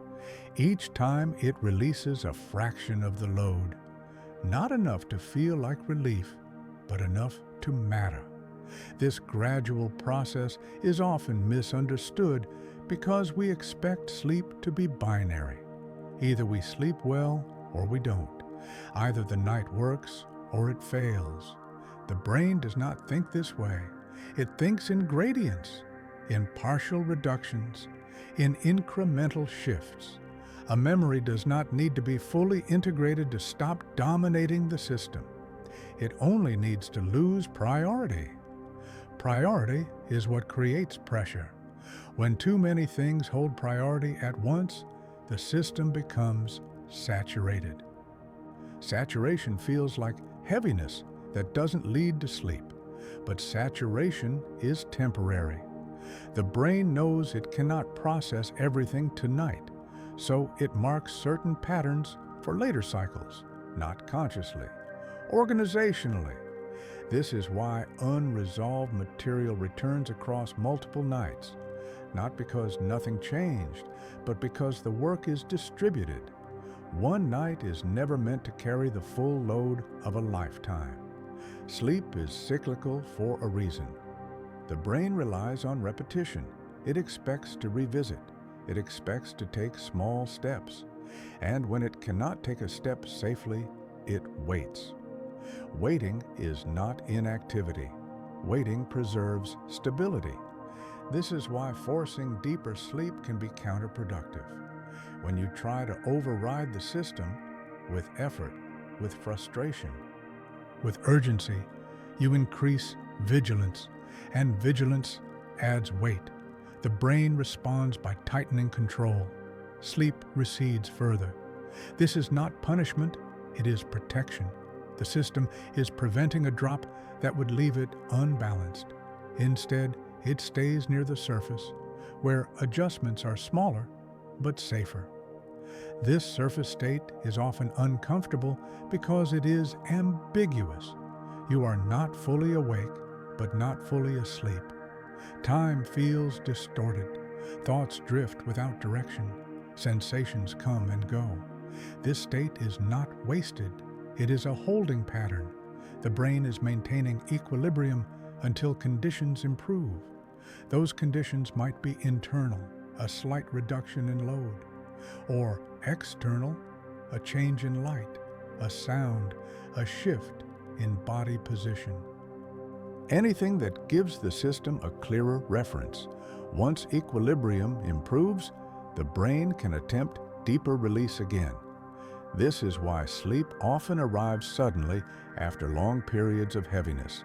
Nothing changed externally, but internally, enough weight was redistributed for vigilance to drop below threshold. Thresholds matter. The brain does not gradually slide into deep sleep. It crosses thresholds. Below one threshold, light sleep becomes possible. Below another, deeper stages open. Each threshold depends on internal load. Unresolved memory raises the threshold. Integration lowers it. Nighttime heaviness is the sensation of being above threshold. Not by much, just enough. The brain senses this and chooses caution. This is not a problem to solve.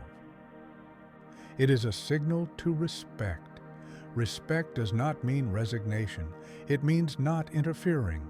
The brain knows how to regulate itself if not rushed. When sleep is fragmented, it is often because the brain is doing exactly that, regulating, choosing stability over speed. Over time, as unresolved material slowly integrates, thresholds lower. Sleep deepens more easily, heaviness appears less often, or appears briefly, then fades. This does not happen because you figured something out. It happens because the system completed enough cycles to reassign load. These cycles are quiet. They leave no memory. You cannot point to the night when something resolved.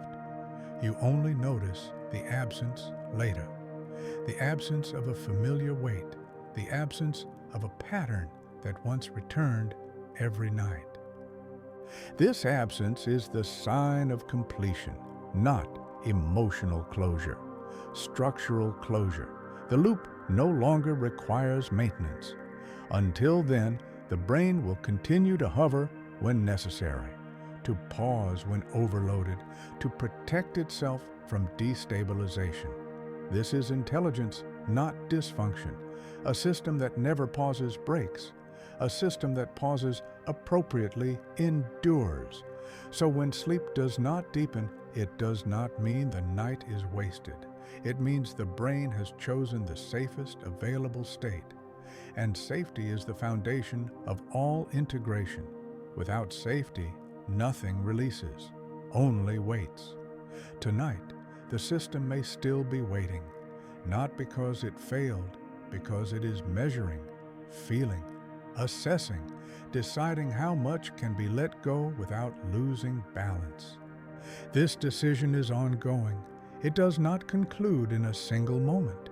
It continues across nights, across cycles, across repeated returns to stillness, and eventually, without announcement, the system will find itself below threshold. Sleep will deepen, not because the heaviness disappeared, but because it no longer needed to be held in the same way. What the brain cannot finish in one night, it does not abandon.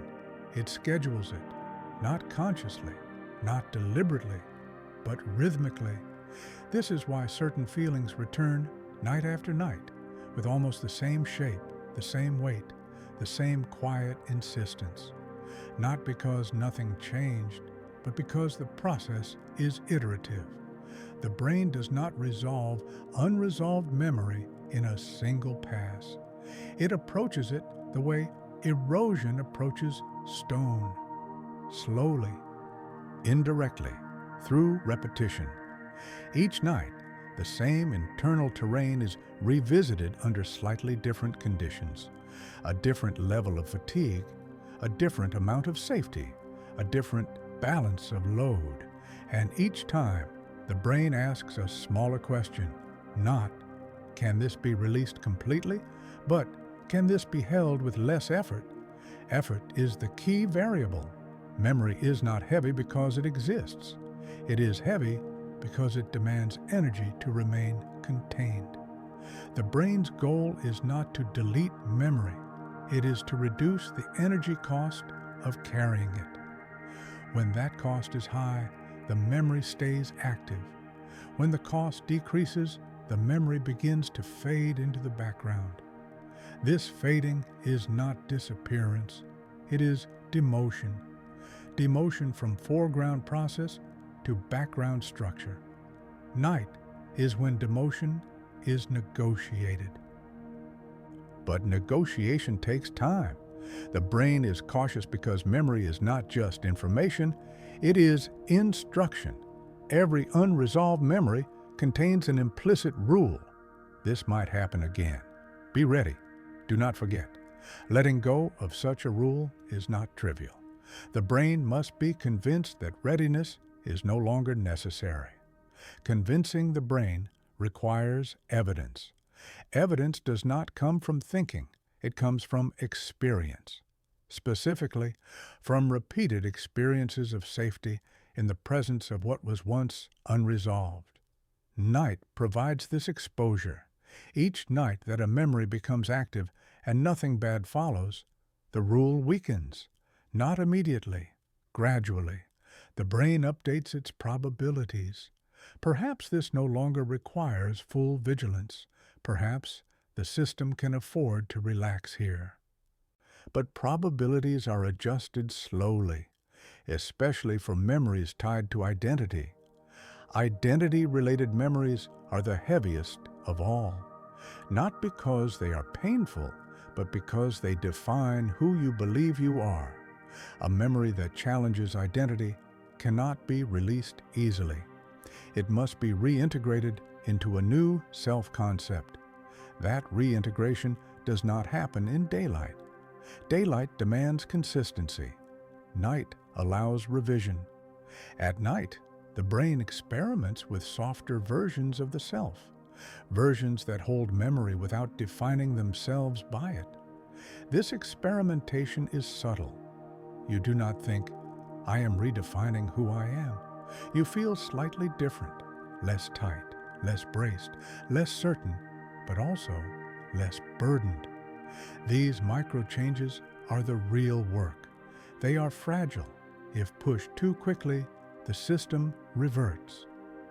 So the brain returns again the next night and the next. Each time it checks, can I relax this rule a little more? Sometimes the answer is yes. Sometimes it is no. When the answer is no, the memory returns unchanged. When the answer is yes, the memory returns lighter, not gone, just easier to carry. This is why unresolved material often feels repetitive. It is not replay, it is rehearsal. not rehearsal of events, rehearsal of regulation. The brain is practicing holding the memory with less tension. Practice requires repetition. Night is the only time practice can occur without cost. During the day, relaxing a defensive rule could interfere with functioning. At night, functioning is irrelevant, so practice becomes possible. But practice must be safe. The brain will not practice letting go if it senses danger. This is why stress, anxiety, or hyperarousal can halt nighttime processing. Not because the brain refuses to work, because conditions are not safe enough for experimentation. Safety does not mean comfort, it means predictability, stillness, darkness, low demand. These are the signals that tell the system it can afford to loosen.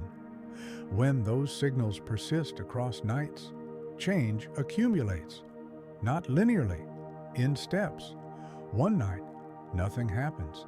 Another night, a small shift. Then several nights of nothing again. Then another shift. This pattern is frustrating if you expect progress to be visible. But the brain does not operate on visibility. It operates on thresholds. Below a certain threshold of effort, a memory is no longer prioritized. Once deprioritized, it stops returning every night. It moves to a different schedule, maybe once a week, maybe once a year, maybe only when something similar occurs. This is how memories age, not by fading uniformly, but by becoming less frequent, less insistent, less demanding. Night is the sorting mechanism. It decides which memories still need nightly attention and which can be deferred indefinitely. This sorting is dynamic. A memory that was quiet for years can return if circumstances change, if identity shifts, if safety decreases, if relevance increases. But return does not mean failure. It means the system is responding to new conditions. Memory is adaptive. It updates based on context. Nighttime processing is how those updates are tested. The heaviness you feel is not the memory itself. It is the negotiation, the brain weighing options. Can I afford to relax this? Is it still protecting me? Does it still matter now? These questions do not have permanent answers. They are revisited as life changes.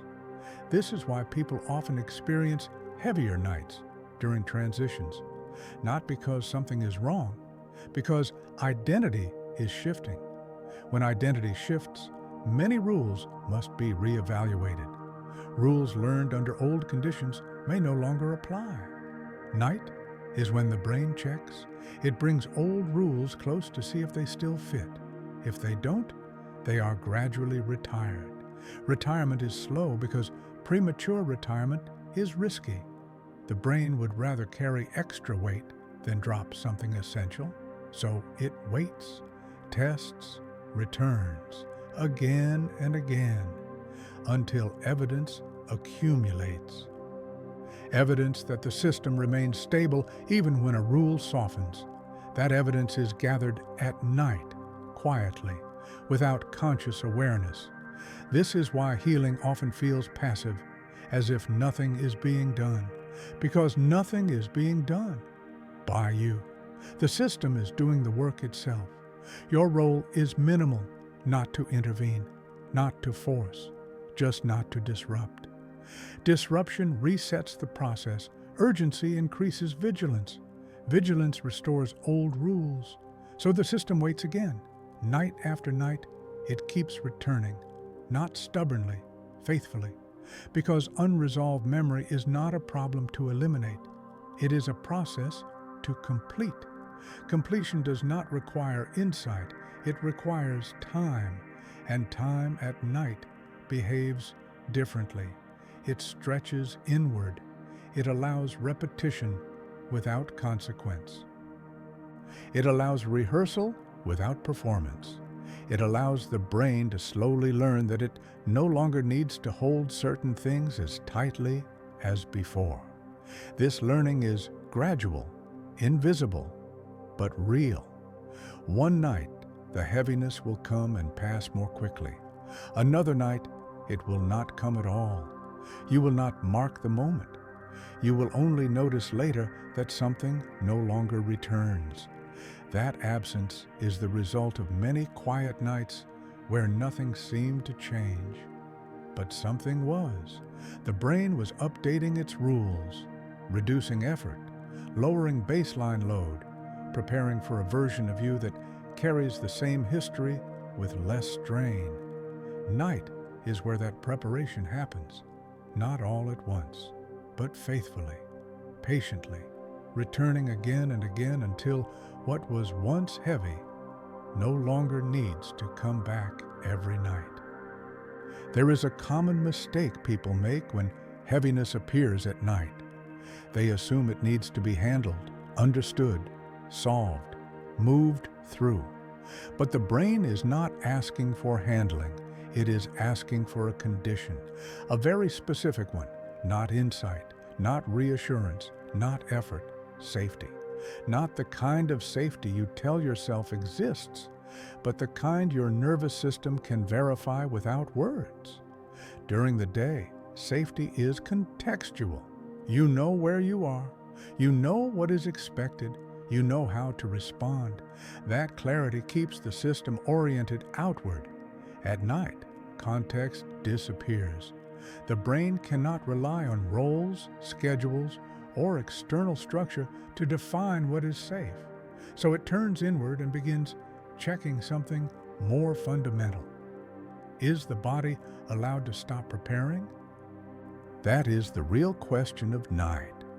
Heaviness appears when the answer is not yet clear, not because danger is present, but because the system has not received confirmation that vigilance can end. Many unresolved memories are not dangerous, but they are uncertain. Uncertainty keeps readiness active. The nervous system would rather stay slightly braced than risk being unprepared. That bracing is what you feel as weight, and weight does not release through reasoning.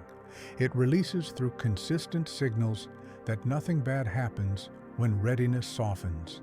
These signals are not verbal, they are physiological. Breathing that remains steady, muscles that do not need to contract, a heart rate that does not spike. The brain is watching these signals constantly.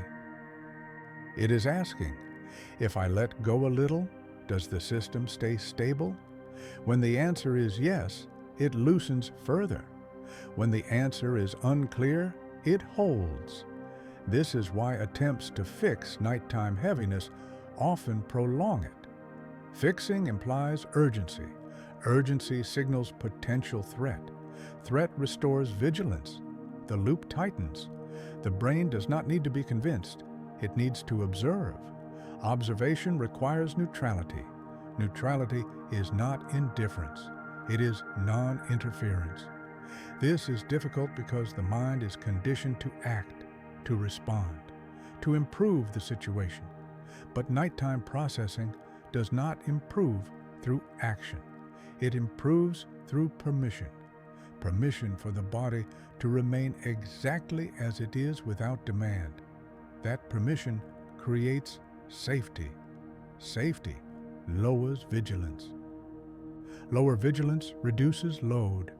Load reduction is experienced as softening. Softening is not immediate relief. It is subtle. The edges of sensation blur. Pressure spreads out. Intensity decreases slightly. These changes are easy to miss because they are not dramatic. But the brain notices them.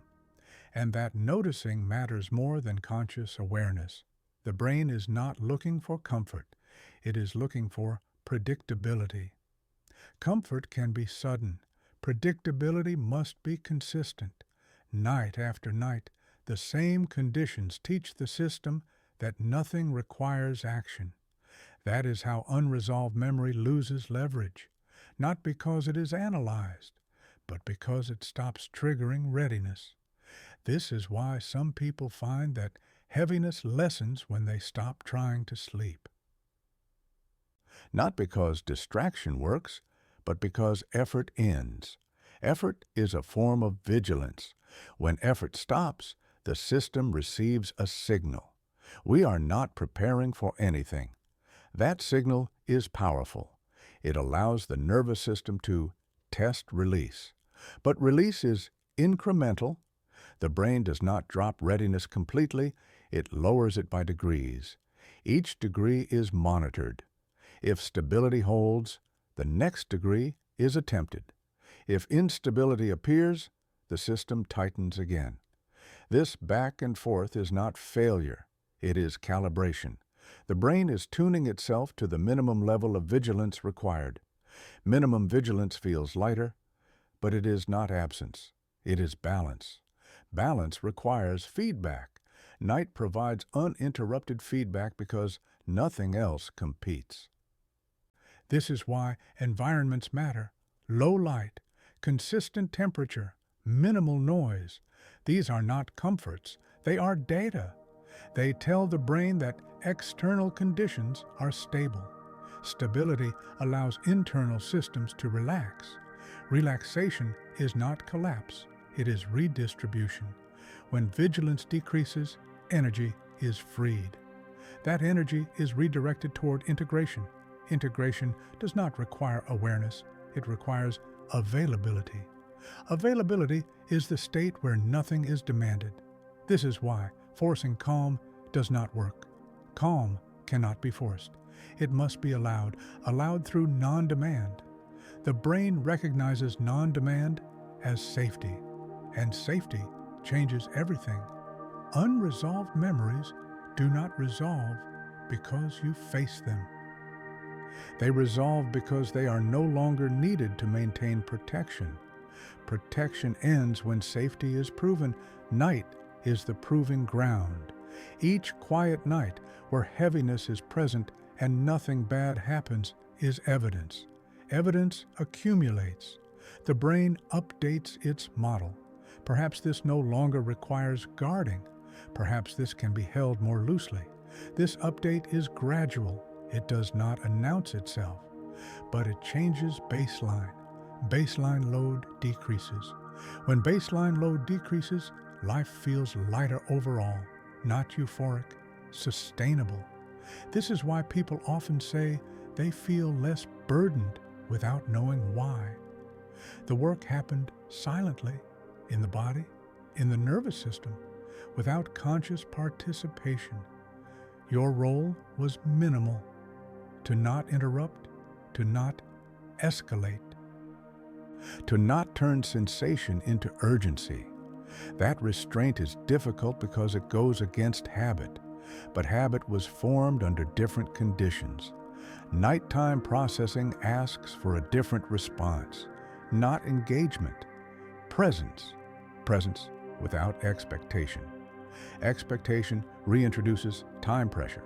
Time pressure reintroduces vigilance. The system tightens again. So the most supportive thing is often the simplest. Allow the sensation to exist without trying to change it, not with resignation, with curiosity. Curiosity does not demand outcome, it observes. Observation is safe. As observation continues, the system relaxes, not because you told it to, because it detected no threat. The brain does not care about your intentions. It cares about outcomes. If heaviness appears and nothing follows, that is an outcome, a safe one. Over time, safe outcomes recondition the system. This is not psychology, it is learning. The nervous system learns through repetition. Night provides repetition. One night is not enough, but many nights accumulate. This is why healing through sleep feels slow. It is slow, but it is stable. It does not rely on insight. It relies on consistency. Consistency is what the brain trusts. When consistency exists, memory load reduces naturally. Not all at once, but enough. Enough to cross thresholds, enough to allow deeper sleep, enough to make heaviness less frequent. Eventually, the sensation will still appear sometimes, but it will feel different, less insistent, less central. More like a passing state than a defining presence. That is integration, not disappearance, transformation of role. The memory still exists, but it no longer holds authority. It no longer demands readiness. It becomes background. And background does not weigh the system down. This process cannot be forced. It cannot be hurried. It unfolds at the pace the nervous system considers safe. Your only task is not to disrupt it, not to turn sensation into threat, not to turn stillness into a problem. Night is already doing the work. Heaviness is part of that work, not an obstacle, a signal that the system is close enough to begin releasing. And release does not begin with lightness. It begins with safety. Safety that is felt, quietly, repeatedly, until the system learns that it no longer needs to hold everything as tightly as it once did. There is a point in the night when memory stops asking to be released and starts asking a different question. Not what happened, not why does this feel heavy, but who am I now that this is still here? This question is never spoken. It does not form words. It forms tension. Because memory does not only store experience, it stores versions of the self. Every significant moment leaves behind a configuration, a way the body held itself, a way attention narrowed or widened, a way the future was imagined or stopped being imagined. These configurations persist long after the event itself fades. They become defaults, not consciously chosen, structurally inherited. During the day, identity feels stable because behavior is guided by roles. You know who you are supposed to be, what is expected, how to respond. Identity is reinforced externally. At night, those reinforcements disappear. No role needs to be played. No response is required. No version of you is being observed. And when the audience disappears, identity loosens. Not completely, just enough. This is when memory feels heavier in a different way. Not as pressure, as presence. You're not remembering something that happened. You're encountering a version of yourself that never fully left. A version that adapted to survive something. A version that learned restraint, vigilance, withdrawal, persistence. These versions are not mistakes. They were necessary. But necessity does not mean permanence. Night is when the brain quietly tests whether these versions are still required. This test does not look like self-reflection. It looks like discomfort without a cause, a sense of being slightly misaligned, of carrying something that no longer fits perfectly. This is not dissatisfaction with life. It is mismatch between identity layers, layers that were built at different times under different conditions for different purposes. During the day, mismatch is masked. At night, it becomes noticeable. And noticeability feels heavy because identity is heavier than memory. A memory can be revisited and put away. Identity is lived. It influences posture, tone, expectation. If an old identity layer remains active, it consumes energy continuously. That consumption is not dramatic. It is steady. And steady consumption becomes noticeable only when nothing else competes. Night removes competition. So identity layers surface, not as thoughts like I used to be this person, but as sensations like this still feels familiar, or this still tightens something in me. These sensations are not asking for judgment. They are asking for reevaluation. The brain is not questioning your worth. It is questioning efficiency. Is this identity configuration still necessary? Does it still protect the system, or does it now cost more than it provides? These questions are not answered logically. They are answered experientially. The brain allows an old identity pattern to surface in a context where nothing bad happens. No threat follows, no punishment, no demand. If the system remains stable, the pattern weakens. If instability appears, the pattern stays active. This is not emotional reasoning. It is probabilistic learning. The brain updates identity the same way it updates memory, through exposure in safe conditions. Night provides those conditions. This is why forgiveness, real forgiveness, rarely happens through thought. You can decide to forgive and still feel the weight, because the weight is not moral, it is structural. Forgiveness at the nervous system level means releasing an identity that was built around protection. Protection against hurt, against repetition, against vulnerability.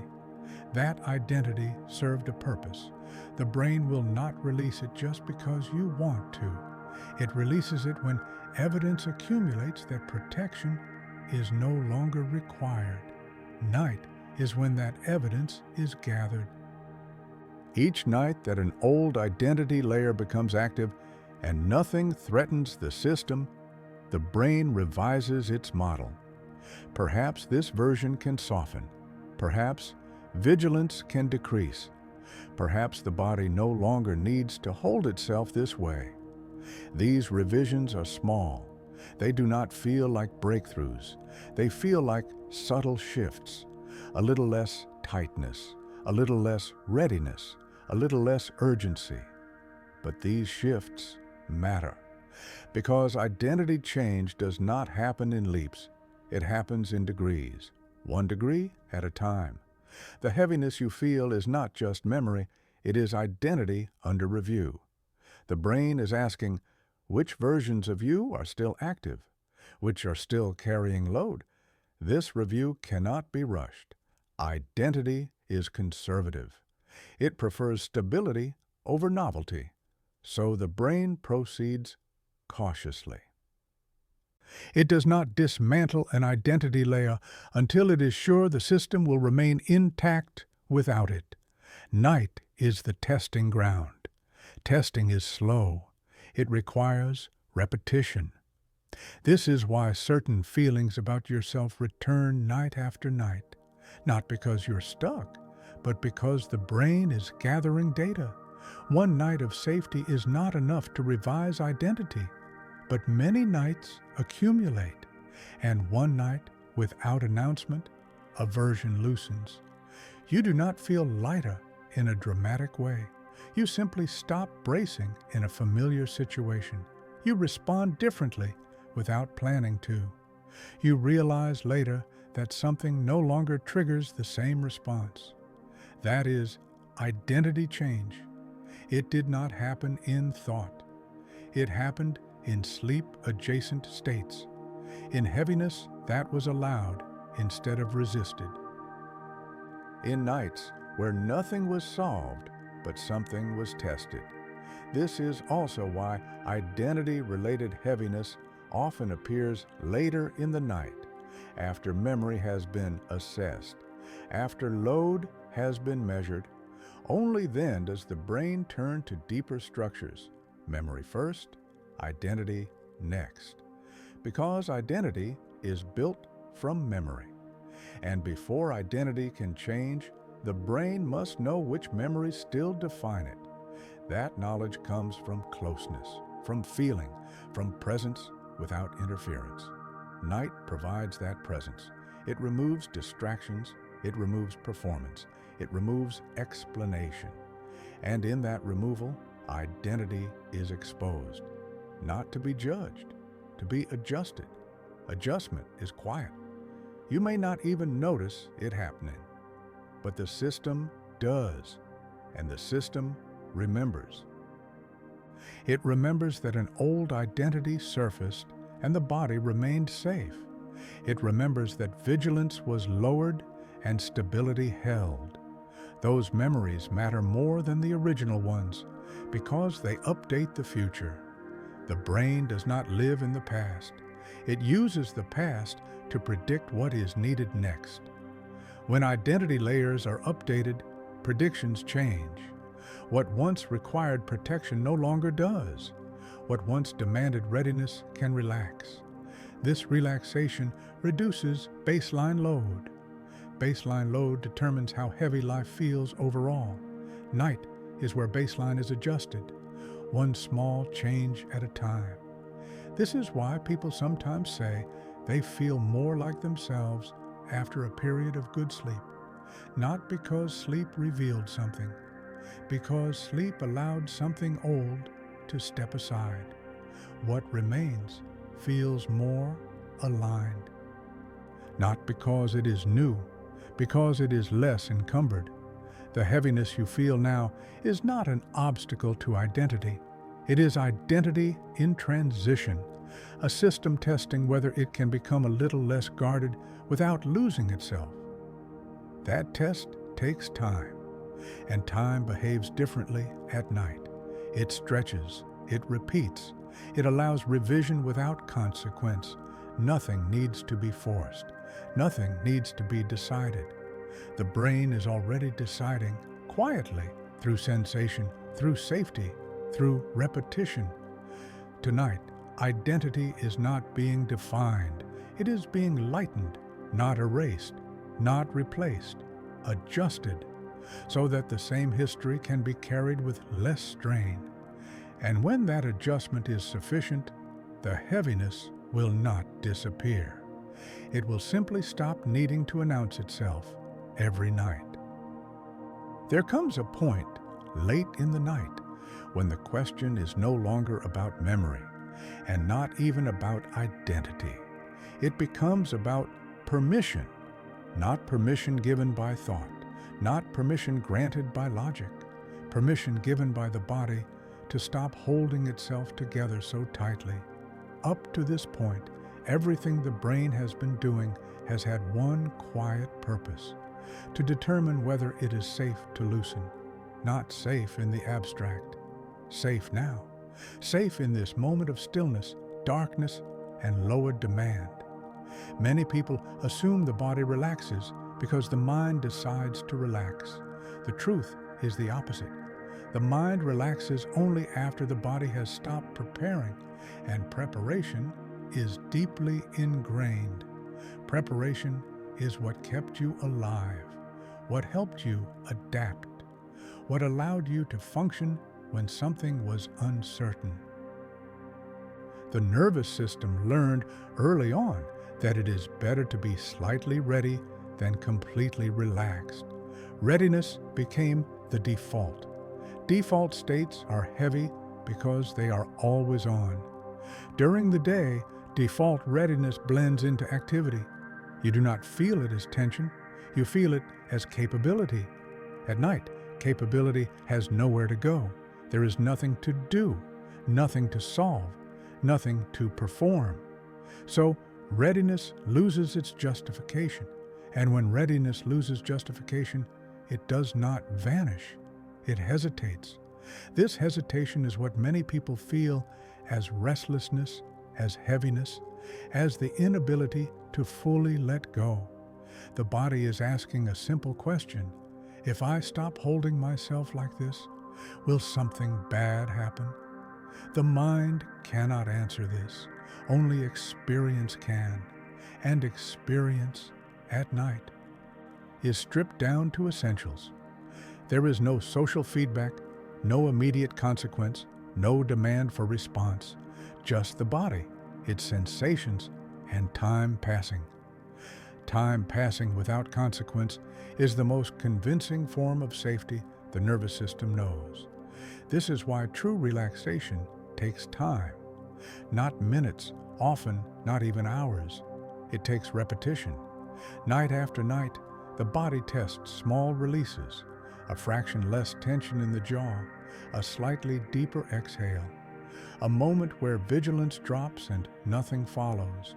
Each of these moments is recorded, not consciously, but structurally.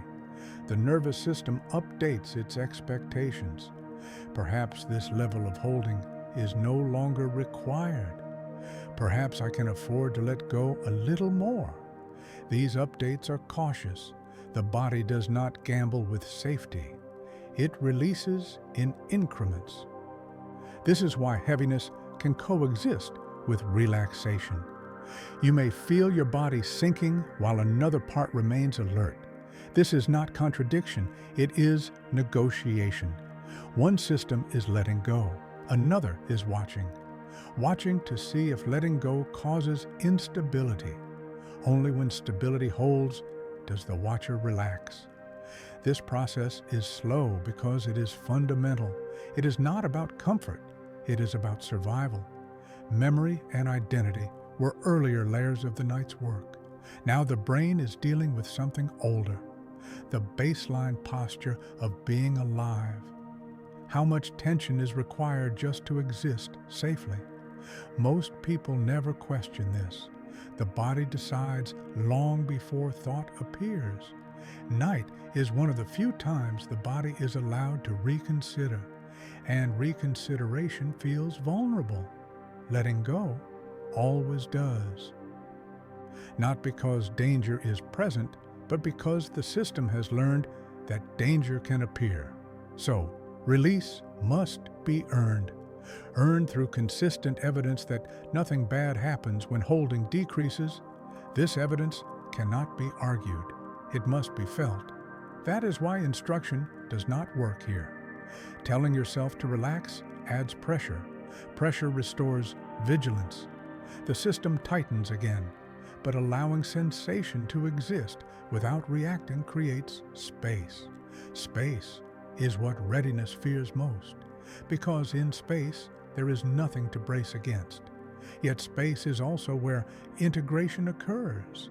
In space, the nervous system discovers that it does not collapse without constant tension. That discovery is transformative. It does not feel dramatic.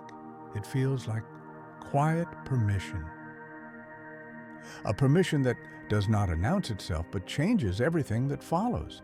When the body gives itself permission to soften even slightly, memory loses leverage. Identity loosens.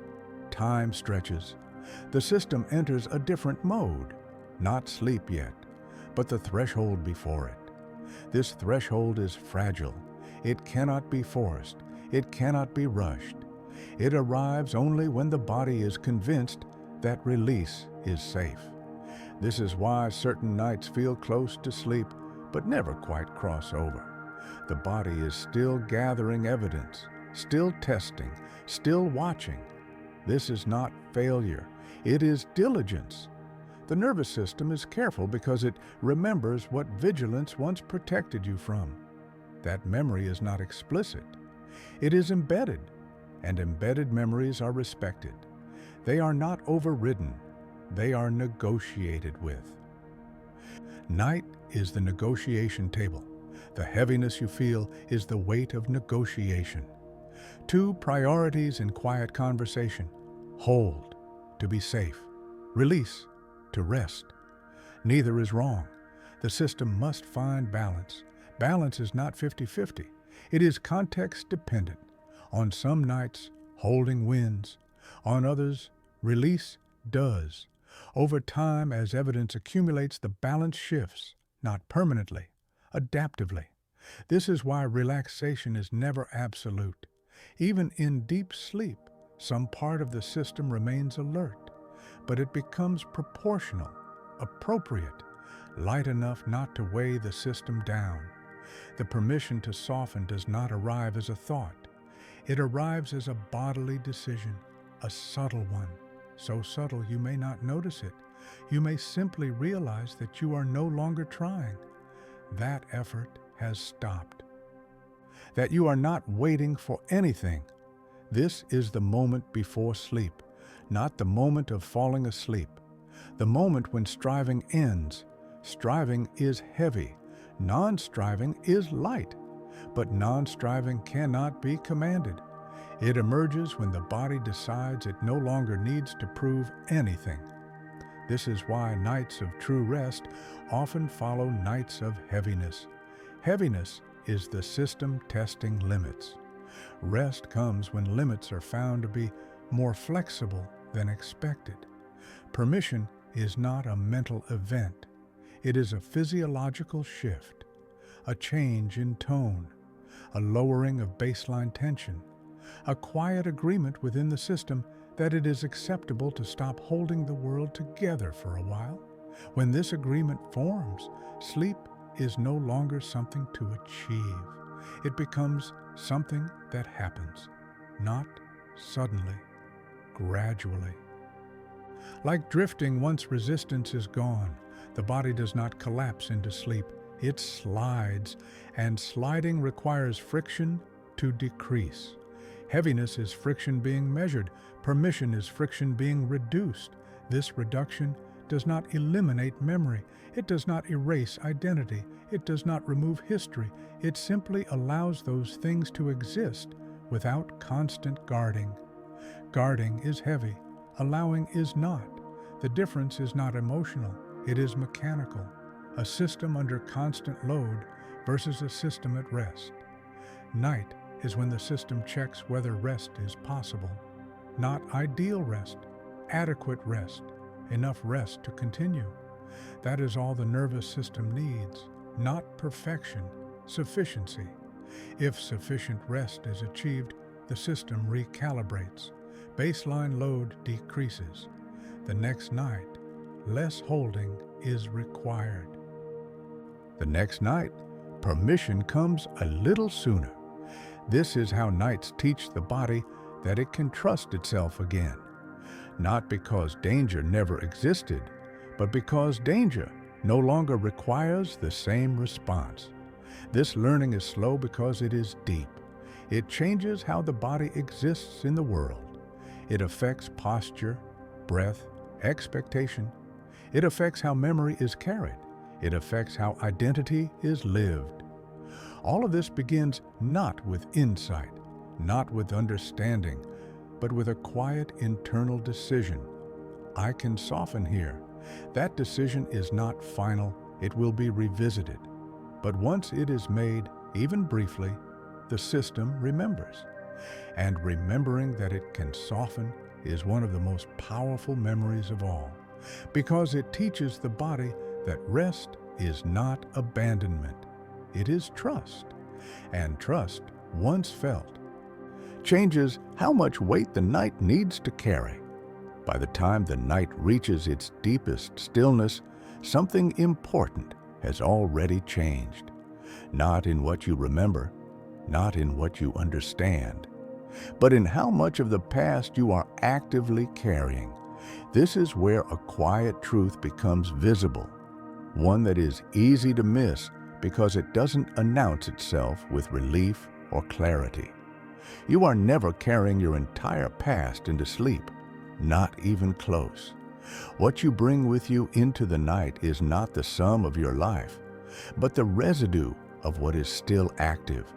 The brain is selective, brutally selective. Out of thousands of experiences, it keeps only what still exerts influence on the present system. Everything else is archived, not erased, not forgotten, simply inactive. This is why two people with similar histories can feel completely different at night. One feels light, the other unbearably heavy. The difference is not what happened, it is what remains unfinished. An inactive memory has no weight. It exists, but it does not require energy. An active memory costs something every moment it remains unresolved. The cost is small, but continuous, and continuity is what makes weight perceptible. By this point in the night, the brain has already done most of its assessment. It knows where the density is. It knows which clusters remain active. Now it asks a quieter question: how much of this must be carried into sleep itself? Sleep is not a blank state. It is not empty. It is constrained. The brain cannot process everything simultaneously during sleep. It must choose, and the choice is conservative. Only what is essential is brought forward. Essential does not mean painful. It does not mean dramatic. It means relevant to future functioning, a memory tied to a behavior pattern, a sensation tied to expectation, an identity fragment tied to self-protection. These are carried forward. Everything else stays behind. This selection process is why the heaviness often narrows as the night deepens. Earlier, the weight was diffuse, spread across the system. Now it becomes more specific, more localized. You may feel it in one place rather than everywhere. That is not intensification. It is refinement. The brain is narrowing its focus. This is also why late-night heaviness can feel strangely personal, not emotional, personal. As if something about you is being examined, because it is. The brain is deciding which parts of the self still require reinforcement, which still shape behavior, which still demand readiness. You are not reliving the past. You are preparing the future. But preparation does not feel like planning. It feels like consolidation, like deciding what will remain accessible and what can be set aside. This is not a moral process. The brain does not care whether a memory is good or bad. It cares whether it still predicts something important. If a memory no longer predicts threat, no longer predicts loss, no longer predicts the need for vigilance, it loses priority. Priority loss is how weight disappears, not through confrontation, through irrelevance. Irrelevance is not dismissal. It is completion. A memory is complete when it no longer changes how the system prepares. At this stage of the night, the brain begins to feel what is complete and what is not. Completion feels neutral. Incompletion feels heavy. Neutral memories fade from sensation. Incomplete ones remain noticeable, but even the incomplete ones are now fewer, more contained. The brain has already decided what it will not carry tonight. This is why sometimes you can feel heavy and yet strangely calm. The load is smaller, but still present. The chaos is gone, but the core remains. That core is what the system has chosen to work with, not tonight in consciousness, but over many nights. Sleep does not solve memory. It prioritizes it, and prioritization reduces noise. This is the moment when many people finally drift, not because everything is resolved, but because the system is no longer overwhelmed. The brain has narrowed the field. It knows what matters now. Everything else can wait. This is also why waking in the middle of the night often feels different from falling asleep. The wait is quieter, more contained, less sprawling. You may not feel better, but you feel steadier. Steadiness is enough for sleep. Sleep does not require lightness, it requires stability. By now, the system is stable enough, not perfect, sufficient. And sufficiency is the brain's threshold. What you carry into sleep is a fraction of what you carried into the night, not because you dropped anything consciously, because the system decided it did not need to hold everything at once. This is an important distinction. You did not let go, the brain did, without asking permission, without explanation. This is why the mind often takes credit for changes it did not cause, and why it becomes frustrated when it cannot replicate them intentionally. The brain works on a different schedule. It releases when conditions allow, not when commanded. The night has been creating those conditions. Darkness removed external reference. Stillness reduced demand. Time loosened its structure. Safety was tested and retested. Now the system is ready to carry less, not nothing, less. That reduction is invisible, but it is real. It affects how deeply you sleep, how easily you wake, how heavy the next day feels. Baseline load shifts, and baseline determines everything. Two people can face the same day and experience completely different weight. Baseline decides that. Baseline is set at night, not by thought, by repetition, by what the brain practices carrying. Tonight, the brain has practiced carrying less, not dramatically, incrementally. Enough to let sleep arrive, enough to let vigilance drop, enough to allow the system to enter a state where memory is no longer evaluated, but restructured. That restructuring will continue long after you are no longer aware. Patterns will be softened, connections weakened or strengthened, associations rewritten, not randomly, based on what remained active after everything else was set aside. This is why some changes feel delayed. You wake up unchanged. Then days later you notice a reaction that no longer happens, a tension that does not appear, a thought that passes without weight. The work was done earlier, in the night, when only the essential was carried forward. This is also why chronic overload is so damaging. When everything feels essential, nothing can be released. Sleep becomes shallow. Baseline rises. Life feels heavier by default. The system never gets to practice carrying less. Night becomes maintenance instead of recalibration.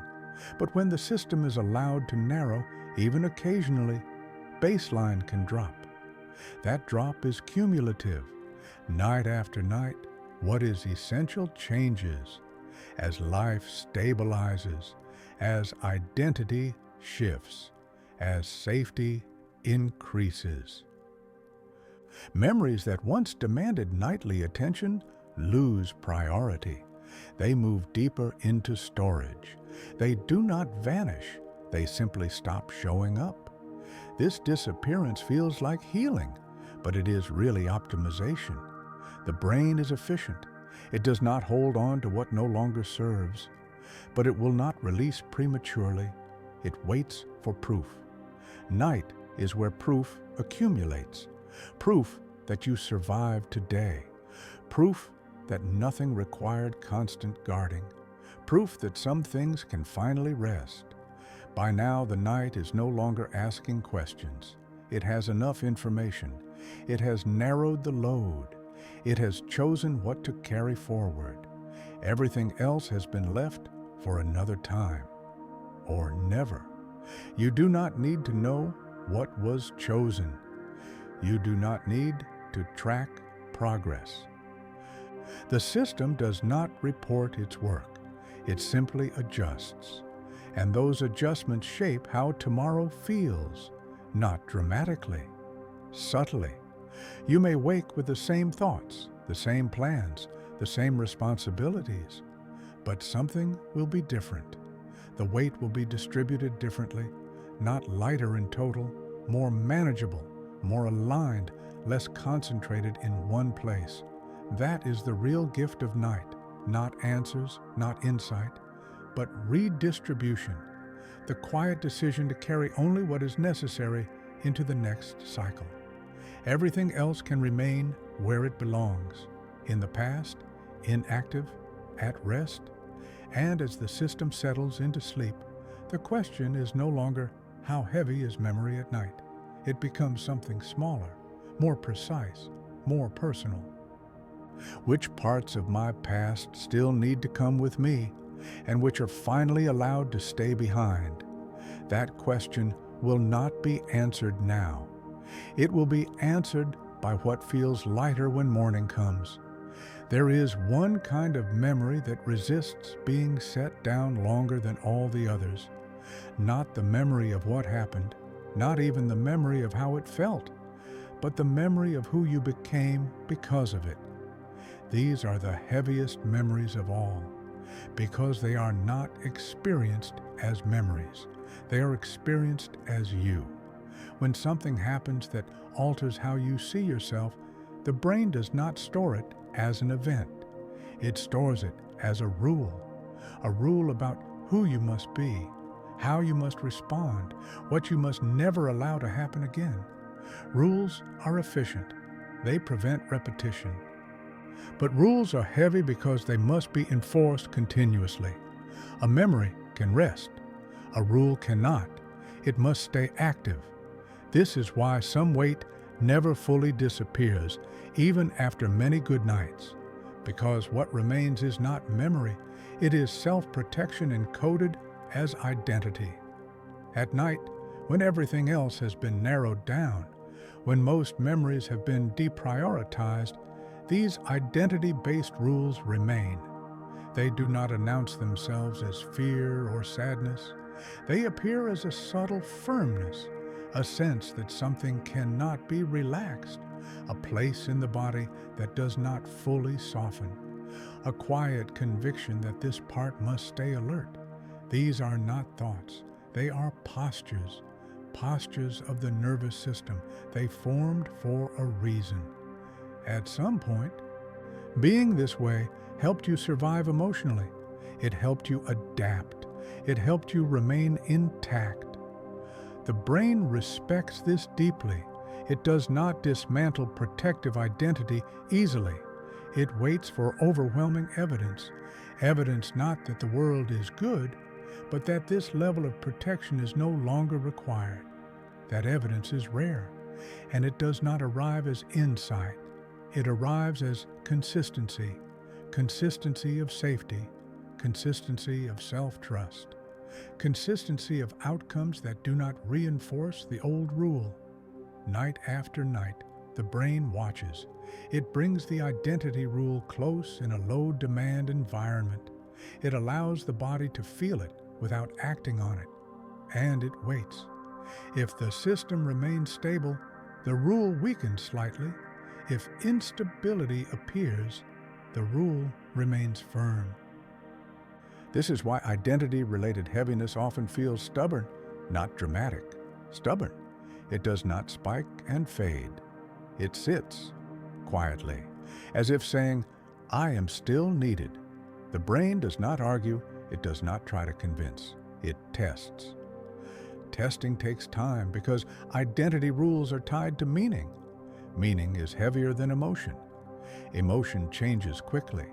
Meaning changes slowly. Meaning shapes the future.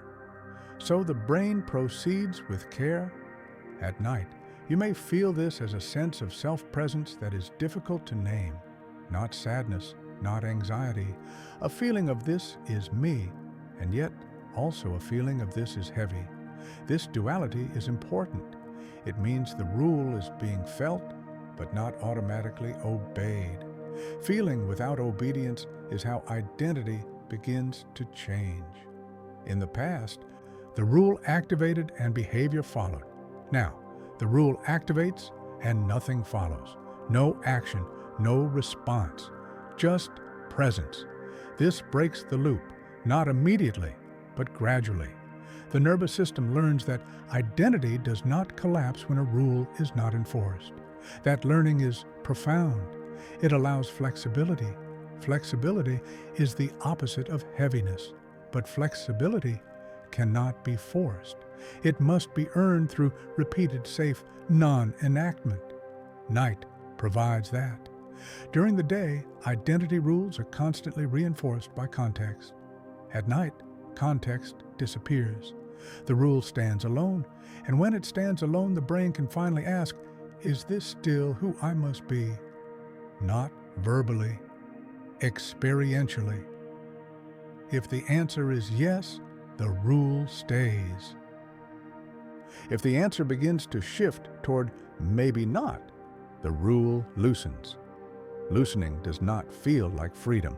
It feels like uncertainty, and uncertainty is uncomfortable. So the system moves slowly, 1 degree at a time.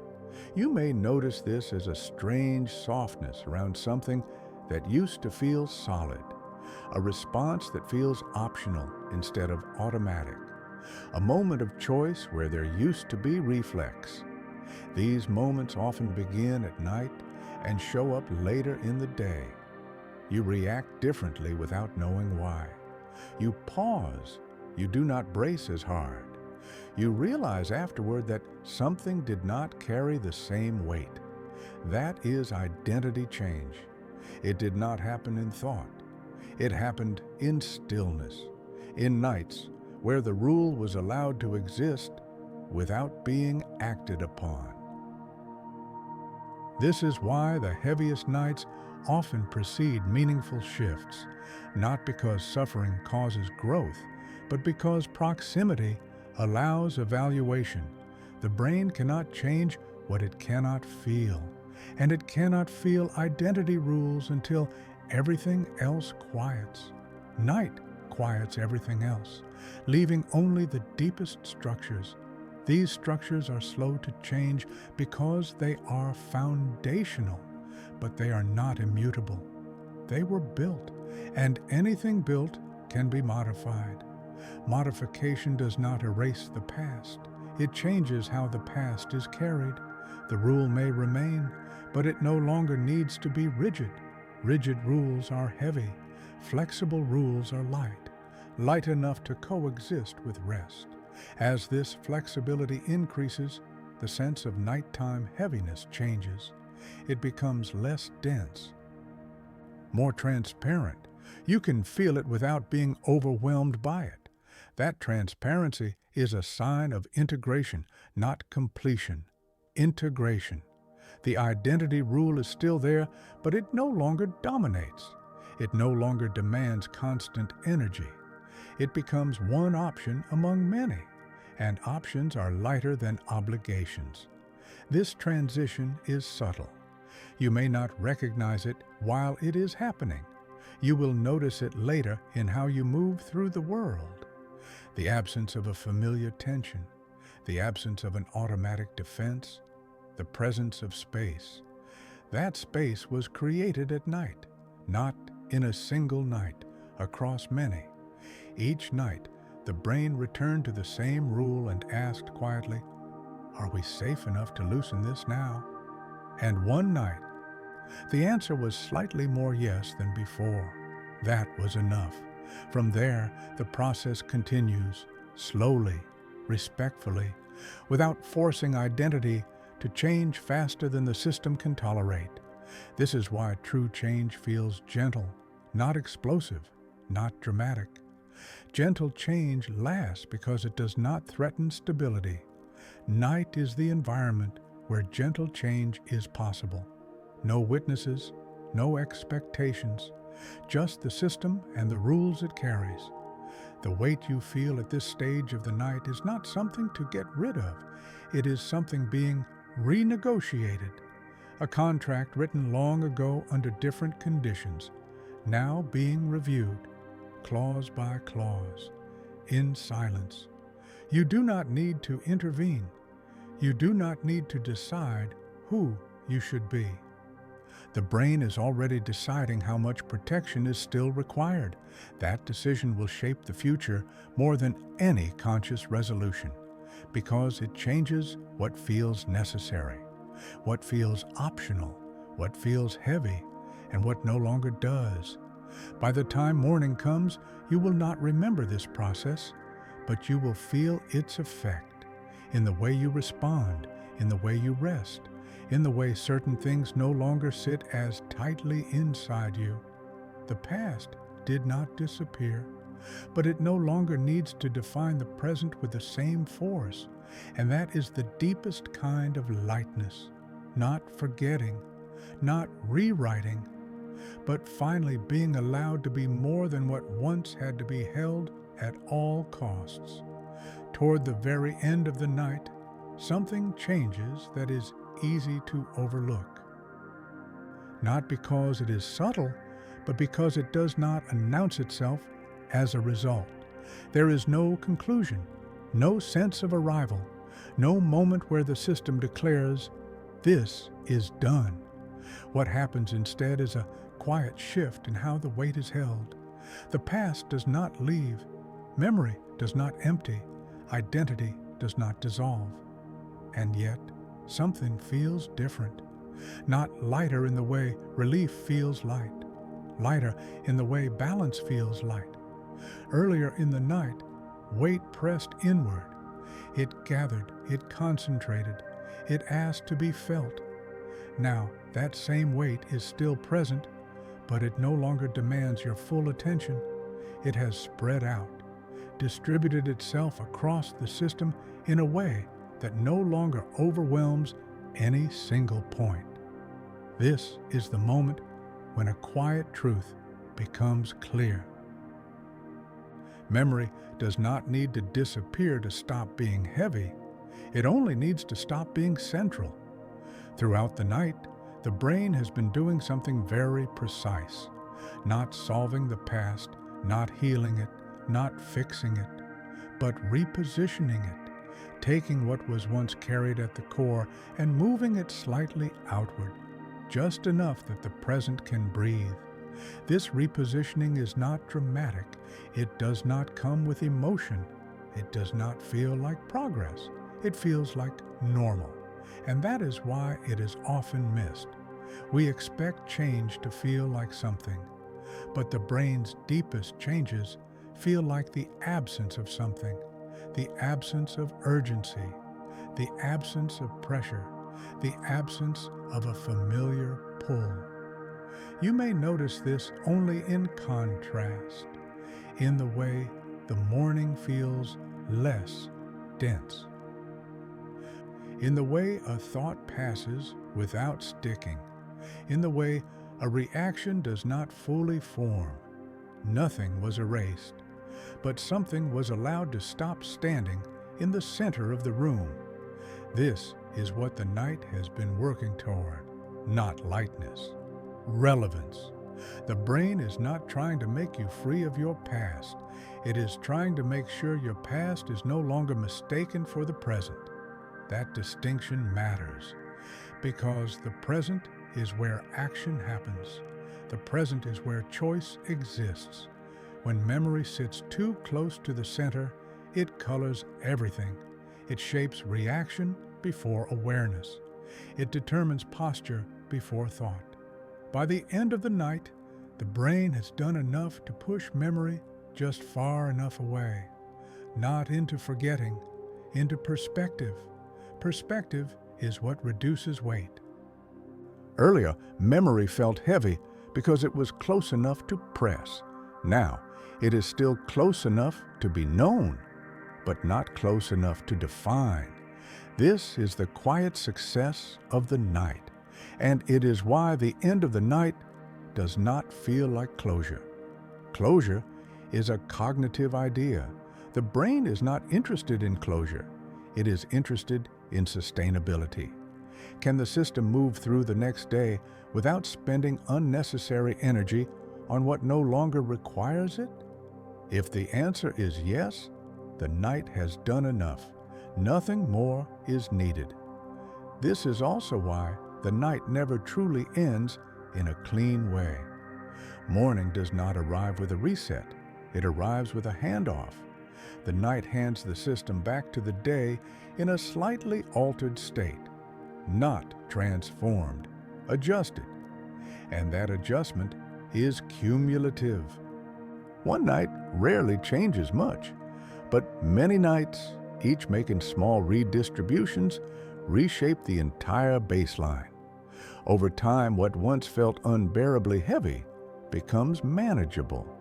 What once demanded nightly attention becomes occasional. What once defined identity becomes part of history. Not because you decided it should, because the system learned it no longer had to carry it the same way. This learning is slow because it is real. Fast change does not last at this level. The nervous system does not trust speed. It trusts consistency. Night after night, the same message is delivered without words. Nothing bad happened when we let this go a little. That message accumulates. And one day, without noticing when it happened, you realize something important.